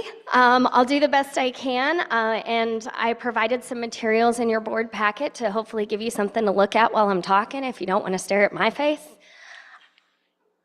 I want to start out with, much like our other fearless leaders, all of you guys included, since the last meeting, we've stayed busy, promoting the mission of the State Bar of Texas and the work of TYLA across the state. Now, I injured my ankle a few weeks ago, so it's no surprise that President Tisdale has been running laps around me in regards to her engagement activities. But there are a few that I would like to highlight for you. First, the Texas Bar Foundation, I serve as a liaison to their Board of Trustees. And in the time since the last report that I gave, we actually had 2 Texas Bar Foundation meetings. I'm so grateful for the work that they do and their funding that they provide to enhance the rule of law and the system of justice in Texas, but I'm especially appreciative of the funding and support that they give to TYLA, especially because later on you'll see in the slides, we completed our big project Adulting that was funded entirely through grant funding from the Texas Bar Foundation. And then the next one I wanted to highlight for you is the Leadership SBOT program. I got to go to Galveston, actually, same hotel right across the street from us, and participate in the programming for our Leadership SBOT program with President Tisdale.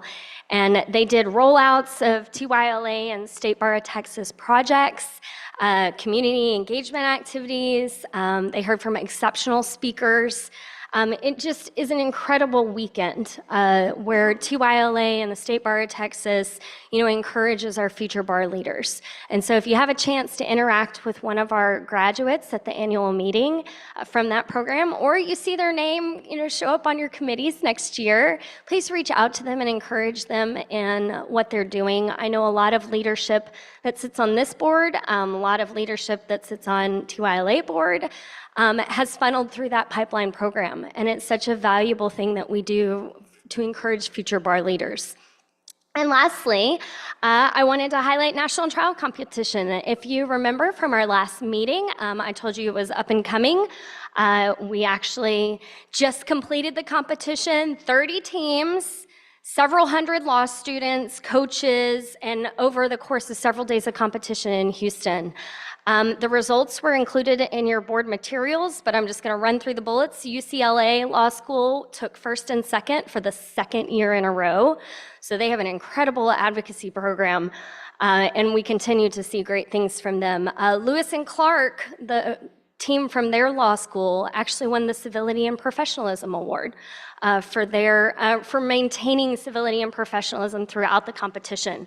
That is an award that is voted on the coaches prior to the final rounds, just based on the interactions at the committee, because we feel like TYLA feels like it's important to encourage that aspect of lawyering right along with the advocacy.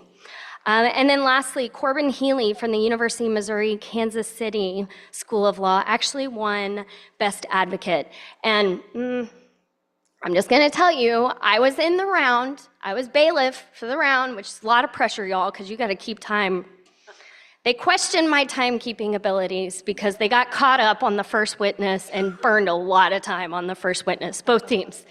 So Mr. Corbin, when it came time to his closing statement, had 7 minutes to close out the case. And it was the most phenomenal closing I think I've ever heard, and he did it on the spot. And so I feel like it's very, very well deserved because he really exemplified this is what lawyers do day in, day out in the courtroom. Think on your feet, adjust to what you need to say, get in, get out, and win your case. And it's fun to see the next generation of lawyers come through, and TYLA is so proud to be a part of hosting that competition. I want to thank my National Trial Competition Committee publicly and to ACTL for their partnership in coordinating the competition. It is such a big endeavor every year. And next year is our 50th anniversary. It'll be hosted in Houston again, and so I hope some of you will get the opportunity to come out and judge for us, see what the competition's all about. Real quick, there it goes. Okay. I want to thank our past TYLA presidents and chairs again for assisting in our nominations process and investing in the future leadership of TYLA. Our two president-elect candidates have represented us so well throughout the months of March and these few weeks in April as we proceed through the voting period. I know we're in good hands regardless, but please, please, please encourage your young lawyers to get out there and vote. These are our two candidates. It was a small city year for TYLA. Michael Hansen from Richmond, which is Fort Bend County, and then Allison Martinez from Laredo. And again, I know we'll be in good hands, but please welcome them next year when they join the board, whoever it is, because they are just incredible young lawyers, and I know they'll be great leaders for our bar. Okay, Texas Bar Journal. Those are also included in your materials, so I won't belabor the issue, but keeping with the theme of music, I always get great feedback from these articles, and these 2 months are no exception. And so I'm proud of the work that the staff does in prepping that journal every month for us. They have been such a pleasure to work with, and because it's such a good connection point with our bar as a whole, I love being able to say a public thank you to them for making sure I always look good, because it's a challenge to write an article like that every month, right, Cindy? Yeah. So we appreciate their work in making sure that our readership gets that information every month. Okay, and this is the big one, which is why you have I don't know why I can't get it to work, Lowell. Thanks. Sorry. I'm just gonna let you take over, okay? Project updates. So included in your materials is an 8-page summary of all the projects and programs that we've endeavored over the course of this bar year. TYLA largely uses the months between our January meeting and the May meeting to finalize all our projects. We have now, thank you staff and thank you legal department for helping us kind of nail down a great system for communication reviews and graphic design. We have a great system in place now, and it's kind of running perfectly. But as you'll see, when you pull up that 8-page document, we've done it was 49. And then last night, I caught another one that we reviewed and updated at the beginning of the year. So we are now at 50 different projects and programs that TYLA has completed over the course of this bar year. And I am so proud to say, thanks, Ray. I'll be the first one to admit you just can't do that without an incredible team behind you. And our committees have worked so hard at making sure things are completed. The one that I want to give the biggest brag about right now is our adulting project. That's located at www.adulting.tyla.org. Pull it up. If you'll remember, this is like a whole project dedicated to legal rights and responsibilities upon attaining the age of adulthood. It's already been circulated in one school district in Lubbock. I'd like to see it used in others. And honestly, because we've cross-referenced other guides from TYLA and the State Bar of Texas, it's a good resource for our lawyers, young lawyers. If you have clients that come in and just want more information, and maybe they can't afford to pay you for an entire other billable hour to type up the memo, these are free. These they can access at any point. And I would love to see, this board help us in getting the word out that these resources are available. For a full list of our projects and programs, please check that handout in the board materials. Obviously, that's just for this year. There's way more listed online. And recognize there is a slight delay between when we finalize a project and we get it all updated on the website. So we're working throughout the end of this month and next month to make sure everything on that list gets completed and uploaded. Okay, yes. Okay, so every year, or every meeting, I've been updating you all on the volunteer hours of our board. And as of earlier this week, which I'm still waiting on some hours reporting for our upcoming board meeting, but we're sitting at, drumroll, Over 4,500 volunteer hours have been committed from the board of TYLA. And I know us lawyers don't like to do math, but use a common associate billable rate, multiply it by that number, and that's the amount of savings that have been provided to the State Bar of Texas and through their volunteer hours. And I'm so proud of the work that they continue to do. Please review the written materials in your board packet. I'm always available. Just a couple weeks ago, Director Toby actually asked me a question about Pro Se Guide for Appeals. And I said, hey, we have a guide for that. He looked at it, noticed there were some forms that we could add or some language that we could add in regards to a reporter's record. I said, great.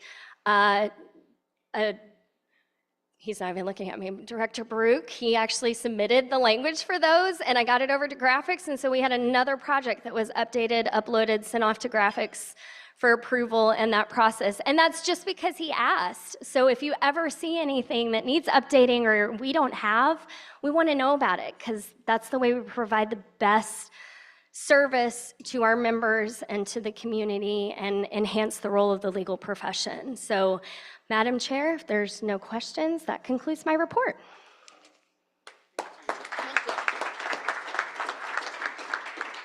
Any questions or comments? Well, thank you so much for that report. Next up, we have our Supreme Court Liaison, Senior Justice Deborah Lehrman. Thank you so much for being here with us. Thank you so much, Madam Chair. It's always so hard to follow Laura or whoever is the president of TYLA. I mean, what they do for our profession and for the public is amazing. I think we should all give them another round of applause.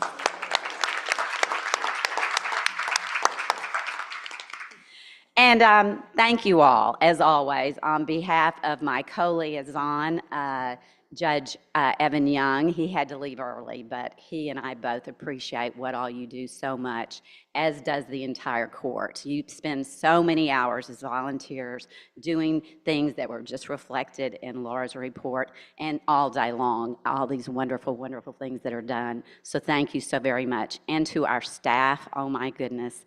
I have a lot of work that I do throughout the country with different organizations, and there is no staff that does better than our staff here at the State Bar of Texas. Thank you so much, Trey.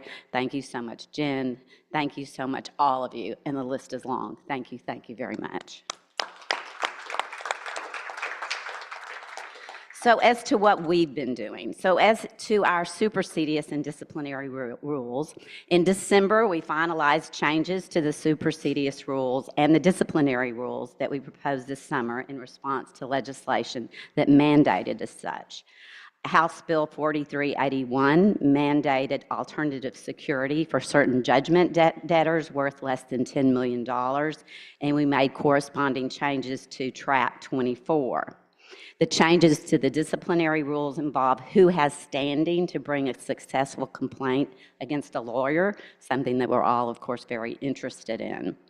As to an appendix in lieu of a clerk's record, you'll recall that House Bill 3474 allows appealing parties to file an appendix in lieu of the clerk's record. And the idea here is that this will lower appeals costs. The committee proposed rules in response, and the court issued a preliminary order in December that largely tracked the committee's recommendations and invited public comment. The public comment period closed on April 1st. We will be reviewing those at our next conference and determining whether to make changes to the court's final approval order, and we'll strive to get that out later this month.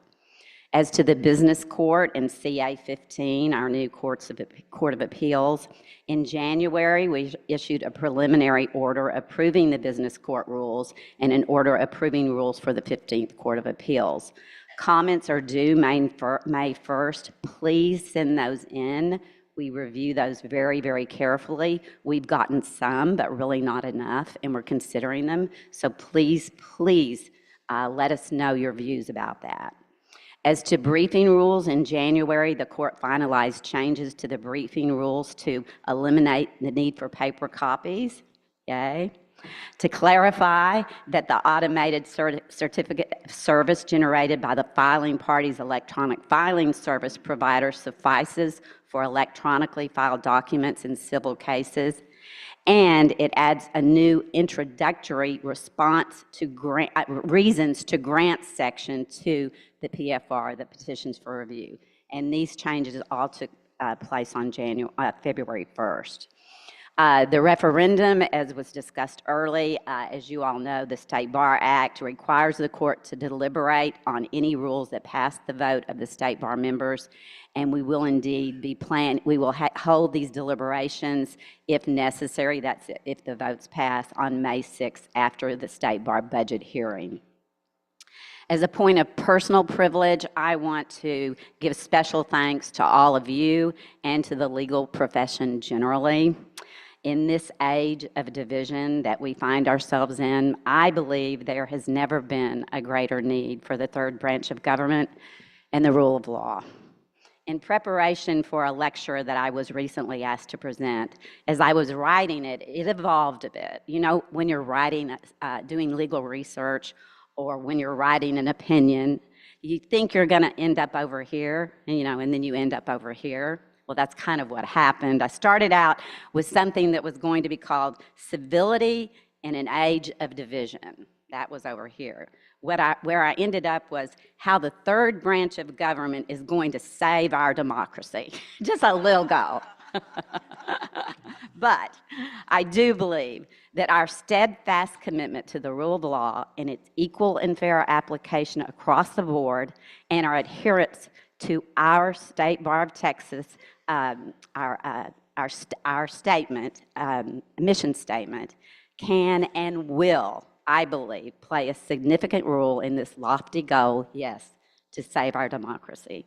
So on this week of Law Day, let's celebrate our quest, as was so eloquently stated by Oliver Wendell Holmes. Let's live greatly in the law.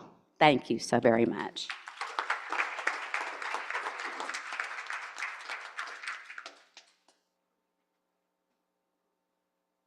Thank you for that report, informative and inspiring. Any questions or comments?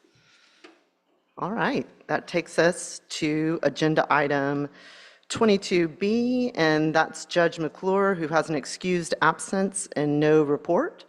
So we will move on to agenda item 22C, and we'll now hear from our Judicial Section Liaison, Chief Justice Martinez. Thank you so much.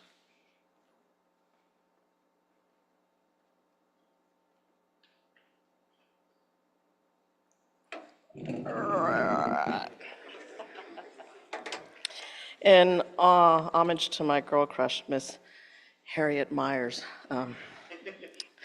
I'm Chief Justice Martinez.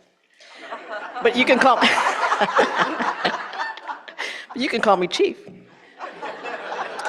Actually, a point of privilege, just a little piece of trivia.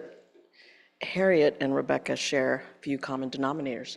We're both Mustangs, graduates of SMU, undergrad. She went to law school. I went to Boston for law school, but she and I also she served on the advisory board of her alma mater law school, which I also do. She, like I, also were first in many rooms and at many tables, and that's about where it ends. I'm not a nominee to the Supreme Court, and I'm not just blazing, litigator as she had before I took the bench. But anyway, I just wanted to share that out in public, that I do have a girl crush on Miss Myers. So anyway, I also want to applaud Director Audi. Where is he? Is he still here? Who shared with us a lot about the BetterHelp and the wellness. As someone who, as both a practitioner and a member of the judiciary and now chief, sort of, assisting in HR matters involving both colleagues on the bench and staff attorneys and other employees, wellness is a thing. And not one unless you are an employer of individuals or in charge of an agency, as I am. It's a thing. As someone who also, as a practitioner, suffered from, I think in retrospect, I could clearly call and now admit, was depression, was anxiety, and as someone who's been a victim of violence, a mirror into what is PTSD. It's not a common denominator for everyone, but it is suffered by more than we think. And as someone who's had to be a witness or an intervener or even just an ear to someone who is suffering from some degree of a lack of wellness, this is a very important project. And Ani and I actually spoke at lunch that we're going to utilize next month to also bring much more awareness about these services, because as judges, we are also members still members of the State Bar, and I hope to bring that attention as well to our upcoming regional and annual judicial conferences for this year, which, by the way, our regional conferences will be in Houston this year, beginning next week and into May. Our annual judicial conference will be hosted in San Antonio in September. Sadly, that's not during Fiesta, which starts today. So mi casa es su casa. If you come to, I'll give you a medal. As well as for the upcoming College for New Judges, where we begin to, and I believe we'll make sure that it's a part of our agenda for the College for New Judges to talk about wellness available through the State Bar. Thanks to all of you for your support and all of that. So that's one takeaway that I will take back to our section and to the Texas Center for the Judiciary. I applaud Director McDonald also for bringing attention to all of the new TRAP rules. I know many of you don't do appeals, just are so, refer those out to good lawyers. But those are important, and those, as you can see, even from what Justice Zimmerman shared, there's been a lot of developments, and we will continue through the section also to inform members of the judiciary, including the trial judges. Our section, as you know, includes both sitting, visiting, retired federal or state judges, or even associate judges who are working full-time. And we continue to examine the issues affecting the judiciary.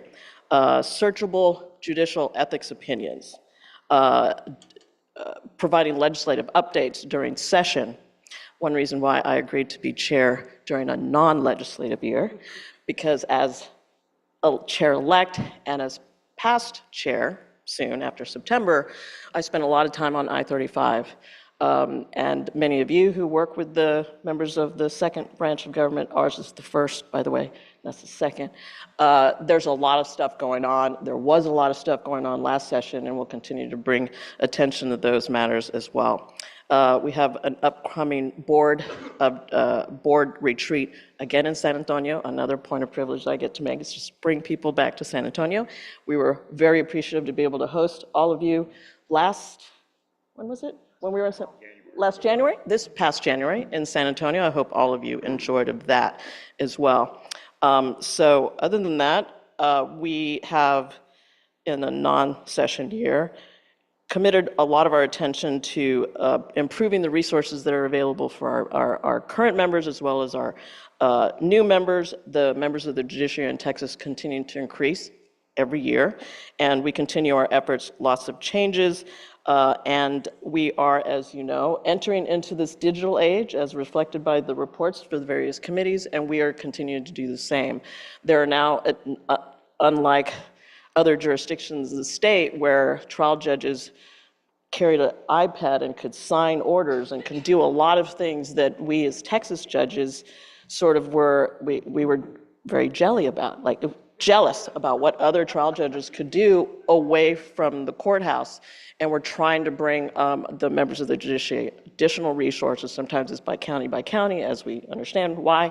But those resources are becoming much more available to our members in the section, and we hope with your continued support to be able to add even more. So thank you very much for the opportunity, and viva Fiesta.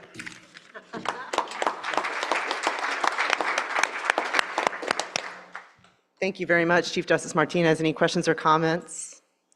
We're going to pop back to item 20 for Harriet to give us just a little bit more information about another legal giant.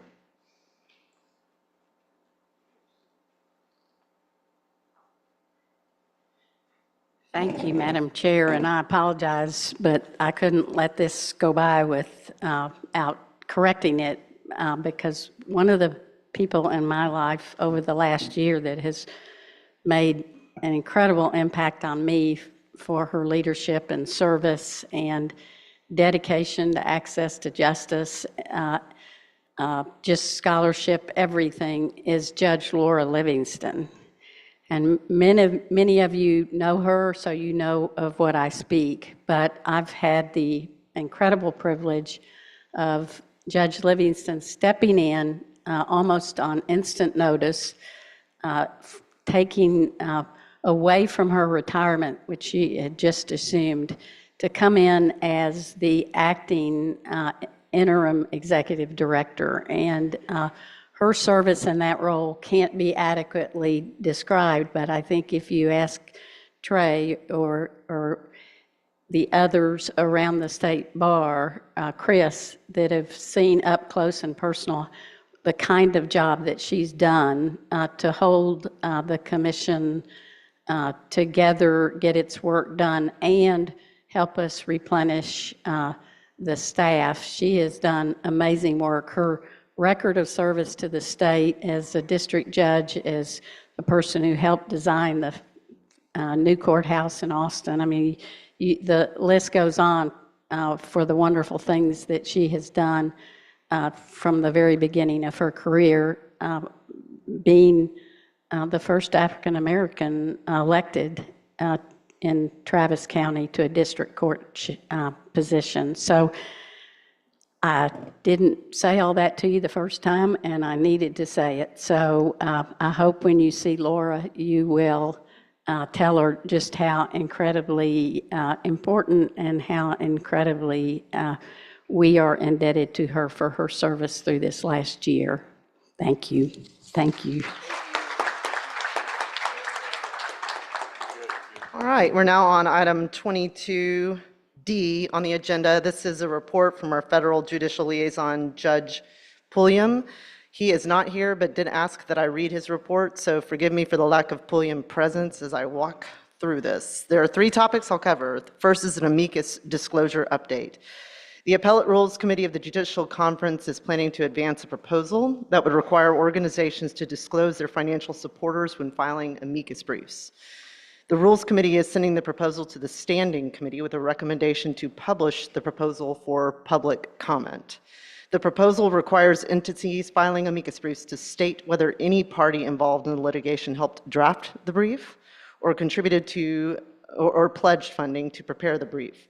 This would apply to parties or attorneys that contributed or pledged more than a quarter of the amicus organization's revenue during the prior year. Lastly, the proposal would require organizations filing amicus briefs to identify any individuals who are not parties to the action who contributed or pledged more than $100 to prepare the brief. Entities formed in the past year, however, would be exempt from the proposals. That's a pretty big, significant change that's being considered. The next change being considered is a change to Federal Rule 41 to narrow claims. The Committee on Civil Rules is considering a change to Federal Rule Civil Procedure 41 regarding voluntary dismissal of actions. Rule 41A1 allows a plaintiff to dismiss an action without the need for a court order by filing a notice of dismissal before the defendant serves an answer or motion for summary judgment. Courts are divided on the meaning of the term action. In the rule, some courts interpret that word to mean all of plaintiff's claims, and others interpret the word to mean individual claims, but not the entire lawsuit. The proposed amendment to the rule would allow plaintiffs to voluntarily dismiss individual claims in order to narrow the scope of litigation. Finally, in regard to sentencing guidelines, on March 6, 2024, the United States Sentencing Commission held a public meeting to discuss a proposal to prohibit or limit the use of acquitted conduct in sentencing criminal defendants. The 7 commissioners heard from several individuals and groups regarding a proposed amendment to the sentencing guidelines, which could impact a sentencing judge's use of conduct for which a defendant has been acquitted. Subsequently, on April 17 of 2024, the Commission voted unanimously to amend the guidelines to prohibit conduct for which a person was acquitted in federal court from being used in calculating that person's guideline range under the sentencing guidelines. The Commission's proposed amendment is not a complete bar on the use of acquitted conduct. and it does not abrogate a court's authority to consider information for sentencing under 18 U.S.C. Section 3661. I'll now invite questions or comments with hopes you have no questions for me. Any comments? Any questions to pass along to Judge Pulliam in all seriousness? Okay, so now we come to item 22E, a report from Director Asrani, out-of-state lawyer liaison. Thank you so much.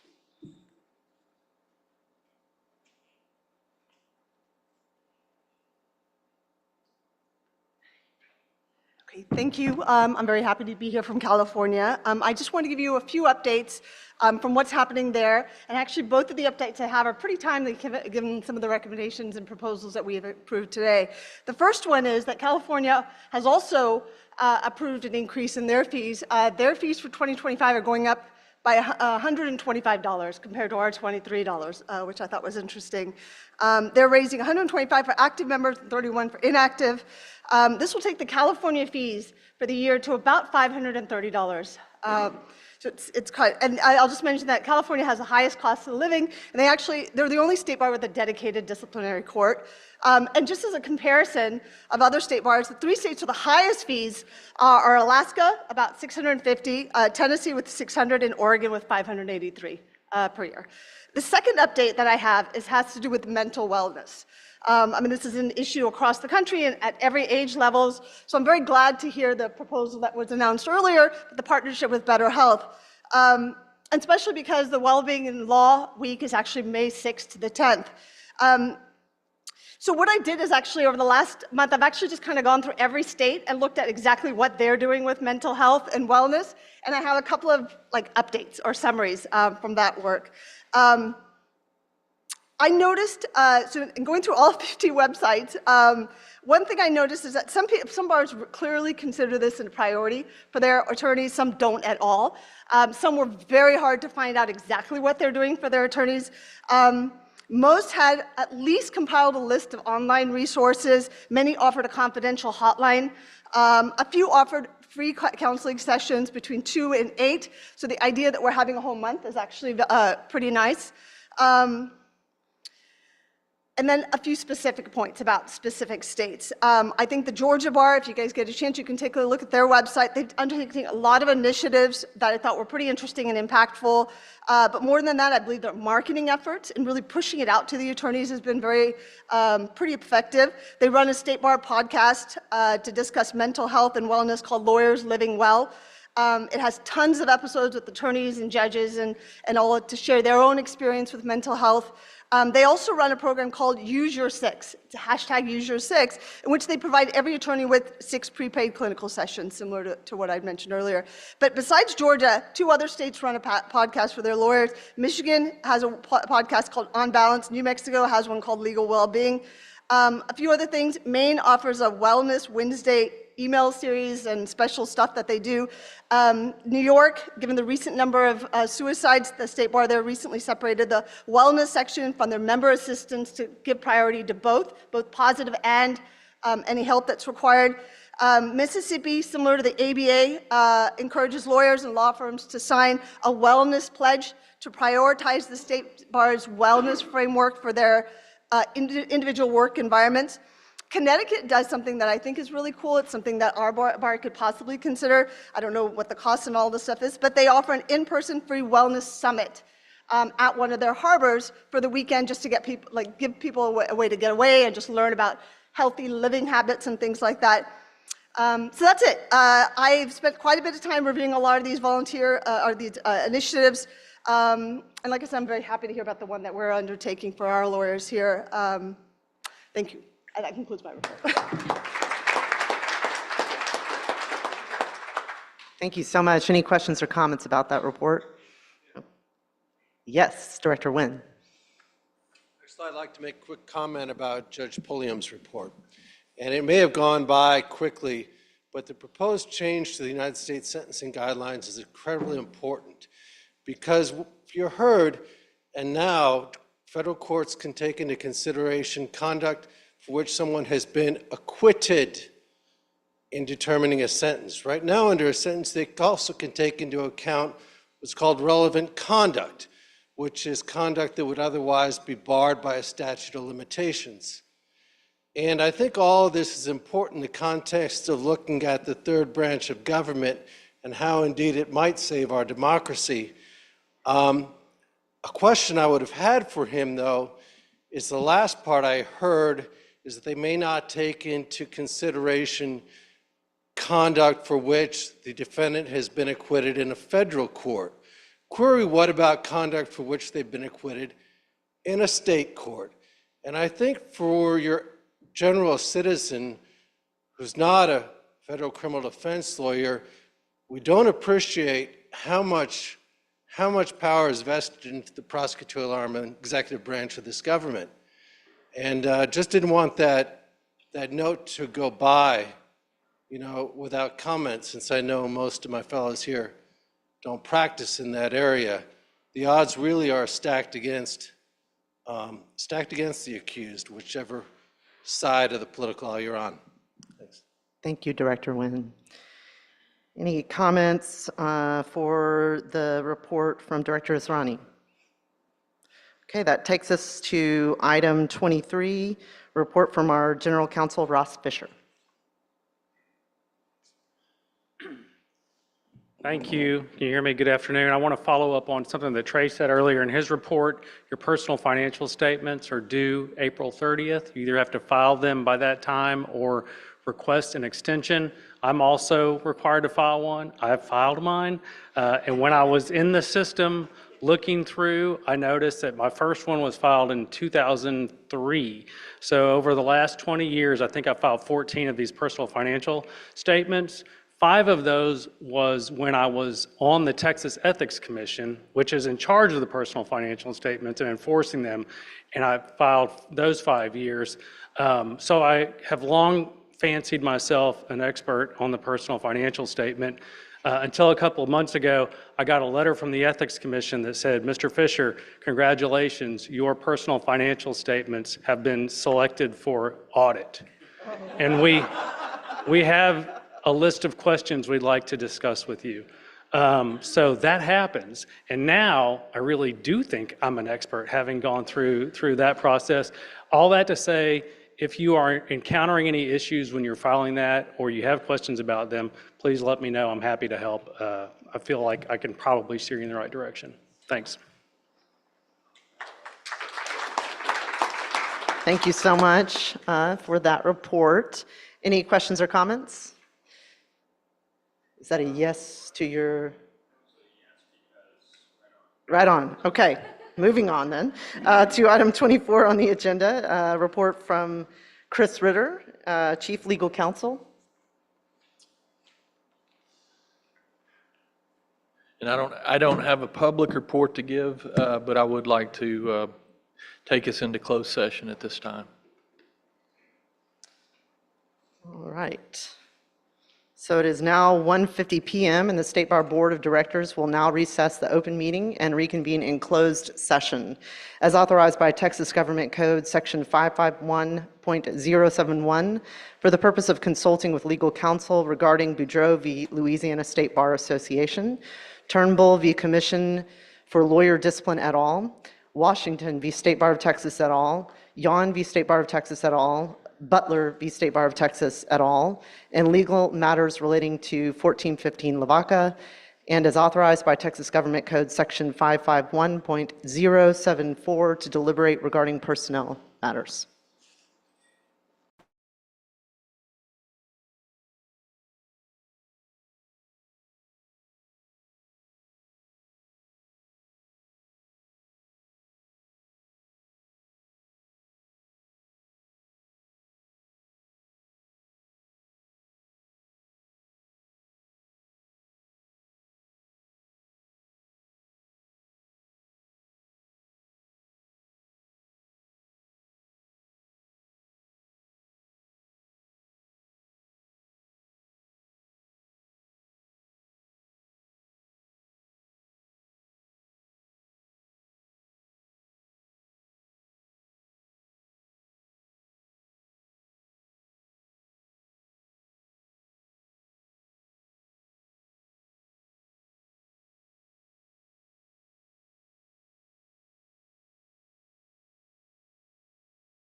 Okay, it's 2 p.m. and the open session of the Board of Directors meeting will now reconvene. During the closed session, only matters relating to consultation with legal counsel regarding Boudreaux v. Louisiana State Bar Association, Turnbull v. Commission for Lawyer Discipline et al., Washington v. State Bar of Texas et al., Yon v. State Bar of Texas et al., Butler v. State Bar of Texas et al., and legal matters related to 1415 Lavaca and is authorized by Texas Government Code Section 551.074 to deliberate regarding personnel matters were discussed. No action was taken in closed session. I'll now ask Director Quadros to come to the podium to lead us in the State Bar of Texas mission statement.